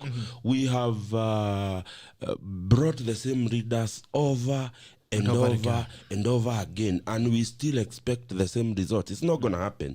The only way it is going to happen, it is when I know if I am in, I have interest in green energy. If I am in the Ministry of Energy, advancing the green energy, advancing what we call the microgrids, because today we are using single grids that are making production in this country very expensive. So I want us to have a conversation with KURIA and the rest, and MSOA and the like-minded, where and what is the role of young people in this country. The role of young people in this country, KURIA, is not just to campaign for people. KURIA was advancing Tokerezea wing in 2017 for this duo, both the DP, the president and the DP. I was in Mount Kenya Shapers wing. Tukisema na ya Moses Kuria Bere iko sawa, and at the second elections we went to Brewpost, and we actually came up with the slogan Wembe ni ure ure. The role of the young people is not just to actually craft ideas and euphorias and all sort of manner of things to get people into office. I would gladly, let me tell you before God, if we come to a place where we agree with KURIA, this is the way to go, I would gladly campaign for KURIA to become a member of parliament from his own place. Why? I may not agree with him, but our thinking level and capacity are almost at par. We can be able to tolerate each other and agree on issues. And I think that is the link that is missing for the young people. That we are so much into fighting each other. We are forgetting that if you are not, let me tell you, if you are not eating at the table as a young people, you are the meal. You are the dinner. If you are not eating on the table, you are not table, you are on the menu. You are on the menu. Yeah. That is the truth. And I want to pray in 2022, I seek that if young people of this country can come together, some of us are willing to forego our high-headedness beliefs in politics for the sake of elevating young people into the boards and the tables where decisions that affect this country are made. And I look forward that every time we engage with young people, either on TV or anywhere, can we not engage about Raila Odinga? Can we not engage about Uhuru Kenyatta? Can we not engage about Deputy President William Ruto or any other leader for that matter? Is when you believe in the DP, or you believe in Uhuru Kenyatta, or you believe in Raila Odinga, what is the role of young people in that particular place you believe in, what is the role of a young person? Is your role to heckle and to do blogging and insult other people? Or do you get a role that befits the value? Because let me tell you, today, Solomon KURIA here, and I keep referring to him because he has been my friend for a very long time. Solomon KURIA is well and capable of running a government parastatal. Okay. With an origin, the reason why I'm saying, probably Solomon KURIA is not trained as an electrical engineering. But why do I say he is capable? Because he has brains to know, I am not good at electrical engineering, but if I engage Muso, Muso will steer me toward the best direction because he is an expert. He knows how to use data at his disposal to move a certain organization forward. And that is why I keep insisting, the young people of this country come 2022, we will not be consulted. We will be the one consulting each other in terms of learning the Republic of Kenya. And that is my hope. And I keep on saying, and I agree with so many people, this conversation has to change. Okay, the conversation has to change. Yeah, Solomon. Yeah, very good points, but just beautiful English. Like I said, kuna reality. You know, like they say in law, there's law and practice. There's what the law says, and there's what is practiced. Mushedu has said very good things. Young people should not be used as voting machines. Young people should not be used. That's very good. But Mushedu, go to the ground right now. What has dominated the ground right now are politics of handouts. And they are being advanced by politicians, sometimes whom MUTHONI here, myself, and Mushedu support. Okay. You go with very great ideas. You know, it's good to say as it is. Very great ideas on how you're going to change, how young people operate and how the opportunities they get and stuff. Somebody just comes with no idea, but with money. And you are left there looking like a scarecrow. That is what is happening on the crowd right now. So even as we say young people should not be used as voting machines, there's something else myself I'm using right now. We should not engage in politics of handouts and populism. Okay. You call a few of us, you give us 10,000 each or 5,000 each or 1,000 each and a pair of wheelbarrows and mikokoteni. You leave out so many of us out and you think you have addressed our issues. Muchendo, today if I'm employed at a parastatal, that will be my job, my wife's job, and my children's job. The money I get, those will be the immediate beneficiaries, and maybe my parents and those, their cousins and family. Those are the people who will benefit from that, unless I'm put at the policy level. Exactly. At the policy level, that's where we should be. Okay. We get cross-cutting policies. Like what Kibaki did when he got into office. He actually removed the duties for the motorbikes. Okay. Custom duty, they were not paying. Initially, we would buy a motorbike at a very high cost.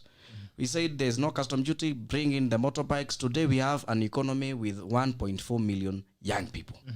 That is what we need, cross-cutting, where young people benefit, whether they support you or they don't support you. Okay. That is where that is the way we need to take as a country. But this issue of, you know, once you call me into your house, Bitok, you tell me, give me the grievances of young people. I will start reciting them. You will record.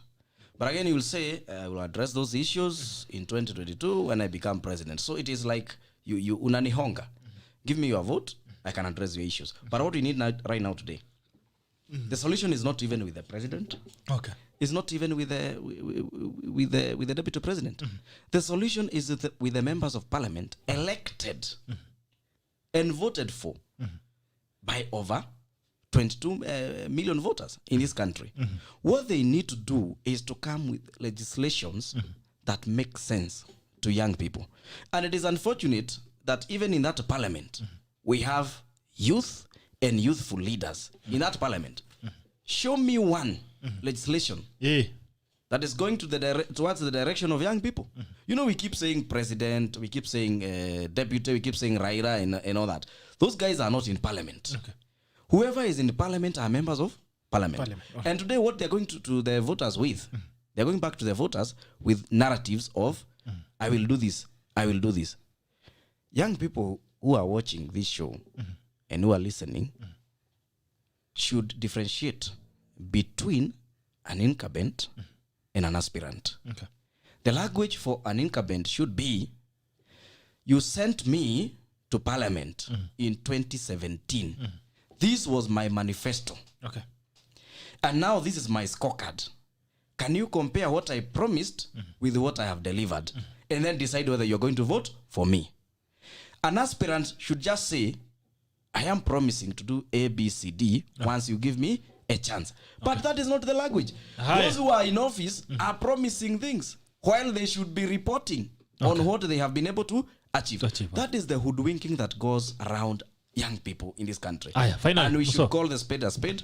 The future of young people has been destroyed by legislators in this country. Okay. All right. Muso, ndio tufunge kiosk. Let me start with that issue of the scorecard. I think when we started this term, when Uhuru was elected for the second term, the guys in ODM and in NASA really put us to task. Like, sometimes when you go mitandaoni, you'd be really put to task and like, he lied in the manifesto, etc. Then suddenly after the handshake, the guys in the opposition became now the government, and they stopped talking about that. And then now some members of parliament who are still within government would raise issues. Even some of us who really were supporters of government would raise issue. And you know what we were told? We are disrespecting the president. So I'm looking at Solomon. He's one of those people who has been campaigning here issue, disrespecting the president. And he's telling us to put people to task on scorecard. But then now when we do the same to Uhuru, why are we doing this? Why do we have double speak? There's something Solomon has said, and it is the same thing Muchendu has said, that we need to be put to a point where we are making decision in different words. He's put it in different, Muchendu has put it in different words, Solomon has put it, but the bottom line is the youth need to have a space at the table. But what does Solomon say? Muchendu is using a lot of English. We are trying to come together on this table as we are, but there is still the undercurrents. The undercurrents of what goes on online, I can feel them here. Because Muchendu says something which Solomon believes in, but Solomon just opposes it for the sake of opposing it. Now, let me talk about personalities. Do you know why we talked about personalities today? It is Siasa Day, and Siasa ni watu. So there are a lot of viewers who are asking why we are talking about personalities. As much as we do want to talk about issues, sometimes those issues are pegged on the people who we expect to implement them, or to even maybe officiate or even kickstart them. So sometimes we cannot completely avoid talking about personalities. Yes, we need to focus on issues. But I'll tell you this as an individual. Why I'm so pegged on the personalities, I've even seen somebody who has told me something about the way I said I elected Uhuru because I did not like Raila. No. Why? My focus on personalities is normally because that particular personality either is being attacked, like DP Ruto. Why I'm on his point? Because in the first time, I was an Uhuruto person. To me, they were one. Until such a time that he was a focus, and everybody is putting it that everything that has gone wrong in the government is Ruto, but everything that is right is Uhuru. That's when it occurred to me, wait a minute, why do I feel duped? That's when the issue of the personalities came up. But mostly I'm an issue-based person. But deep down, let's drop the hypocrisy. Deep down, there's that personality thing. Because like you can see, we want to change the narrative. We all want to change the narrative we talk. But we are still saying we need to get rid of the politics of handouts.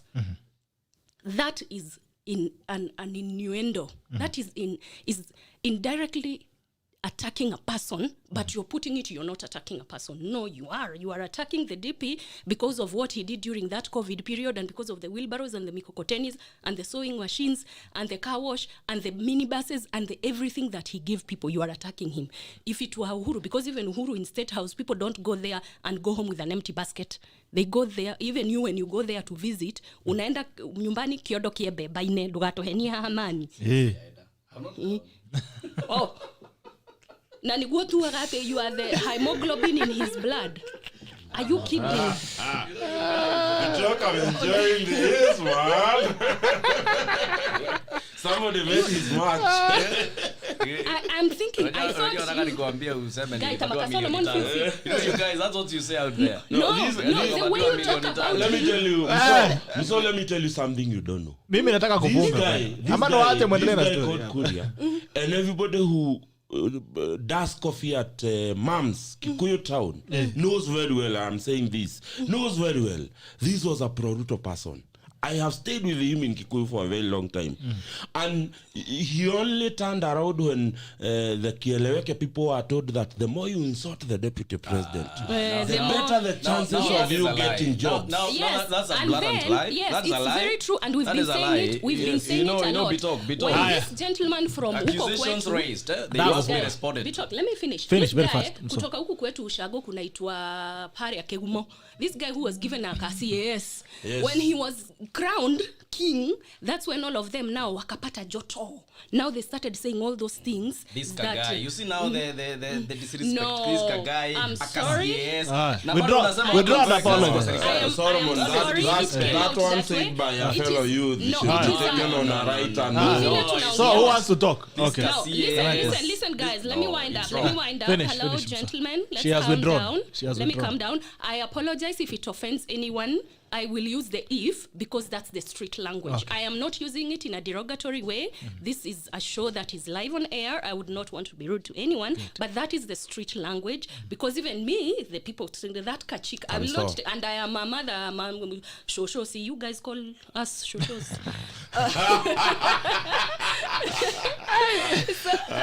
But okay, now when you do Bitok. that kachik, I'll not get offended because it's just a street language. Solomon, don't take offense. I'm ordinarily not a rude person, but my point was ukisikia mtu ameanza kusema culture of handouts in the hiyo ni attack. It's the direct attack because the handouts that a lot of people are getting that are not being done on live FB or on live media. Tutazijuaje? Then there are the same people who are saying we should not give handouts. Na wao mifuko zao zimenona kunona hata kama ni 5 bob. Yeye amepewa kakitu.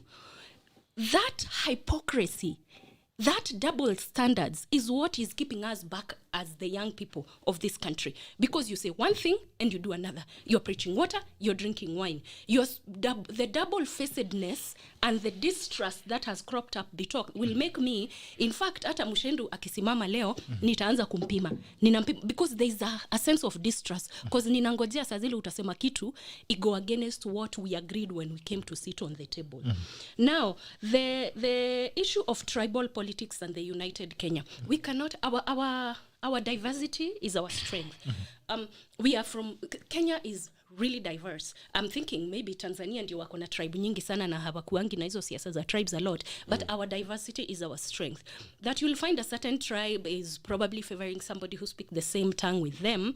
That one's over time, because a lot of us have been intermarried and our children are no longer of a particular tribe. Probably it will die down at some point and then it will be different politics like we see in other countries like Democrats and Republicans in the US, or like politics of parties. Muchendu said one thing, that we need to really strengthen parties so that our politics can go to around. You have to have one person against another in a contest. Lazima kukue na huyu. So we cannot say ati sote at some point tutaelewana. And I agree with Solomon that kuna wakati utakuta tuna oppose on ideas, lakini deep down nitamcampaignia. Those are things we cannot completely run away from. Finally, Bitok, there's something I've seen on today's paper. And I don't know. I wish we should organize tuanze tukue tuna project some of these things. Ndaweka TV pale. Tukue tunazi project hata kwa viewers wetu. Inaenda huko alafu Douglas anaekea watu. Because this is which newspaper? This should be the Nation. And my friend is actually the person who has authored, a personal friend of mine, has authored that story, and I am so disappointed. Imagine umenye few. In fact, okay. Mount Kenya leaders endorse Raila for presidency. That's not a problem. But more than 50 governors and elected politicians at At music. Kwa microphone. Okay, whatever. Kwa microphone. Yaani Kenya mpaka ukiongeza governor wa Central Bank haijafika 50. Okay, I know alikuwa anataka kumaanisha 50 politicians. Yes. Lakini the way we are doing our journalism nowadays is really silly. Because it is not it's not a typo. You don't castigate. It's not a typo. It's an expressive ways because there are no 50 governors. Yes, alikuwa anarefer to more than 50. If they were 52 and he said 50, he would be exaggerating. And maybe they were 10. But now they are 47. I suspect he wanted to say more than 50 politicians in general. But you see your sentiments can make someone get fired. So you don't expound Are you kidding me? That is my It's a newspaper. It's a newspaper. That's my opinion and I am standing by it. So now, whatever it is that he meant, when I glanced at it, I thought this one must have meant 50 politicians, not 50 governors. But what am I trying to say? Bitok, you and I are in the media industry. So we know that something you say inaweza ripple. It can really ripple and give, because initially nini yenye mtu akisoma hapa anaelewa 50 governors, isn't it? Okay. So Wakenya wanajiuliza Kenya iko na 47 counties, but you and I or the rest of us tutaelewa ni nini anasema. So our journalism has got to get to a point where it has got those ethics. Na ukute tumefika mahali credibility. Chochote tuko na credibility and anything that you write you can stand by it and you won't start saying unauma mdomo. So now journalism has gone to the cat because the country has gone to the dogs. Until tomorrow, see you on Diaspora Edition. It's been a pleasure having you, ladies and gentlemen. The only thing I want the journalism, because we are going to 2022. One of the biggest weapons that will make and break this country in terms of how we view politics, it's how we report as a country. It's how we report as a country. I love the fact that in the West, most papers have taken sides. But their reporting is on a very higher level. If I'll give you an example, if you go to the US, a newspaper like New York Times is a liberal newspaper. They are Democrat. It's a company owned by the Time Warner. Right. They have taken a side. You go to a news media like Fox, it is a Republican throughout. That particular nation has matured into that level where news media have taken sides and people can be able to differentiate, read that and read this. This country, we are nowhere near that level. And therefore, our reporting must be balanced as much as we can do. We know these medias are private medias owned by people with vested interest. It's okay. And it's fine. But let our media try and be that unifying factor. The unifying factor. The unifying factor in this country. Because we will have this country tomorrow. Me and KURIA are still raising up a toddlers. You know. Asanteni. Thank you guys. It's been a pleasure having you. I wish the sentiment gets to Hechi, the deputy president. He is rebranding Mount Kenya TV. And let's wait. That will be his TV station. Sawa. Yes. Let us see what he is rebranding right now. I also challenge him. Let us challenge him on that. Alright guys, it's been a pleasure having you. It has been the track called Siasa Wednesday. Na imekuwa siasa kweli. Siasa moto zaidi. Tuonane kesho kwenye Diaspora Edition kuongea na Wakenya ambao kwa pale ugaibuni ambao wamependa kuchangia kwenye uendeshaji wa nchi hii. Guys in Diaspora. Thank you so much Ajoel Rama, Chairman Diaspora, for keeping it keeping it going for our year. Please mobilize and let's meet tomorrow on Diaspora Edition. We're going to have almost the same conversation on the state of the nation.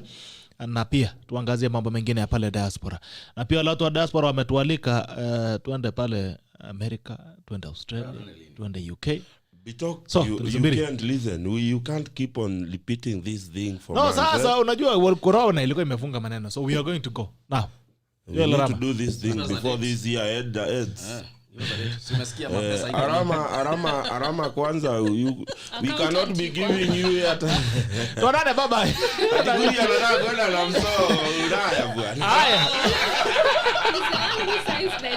This is a tackle and dance now. Bye bye, we love you.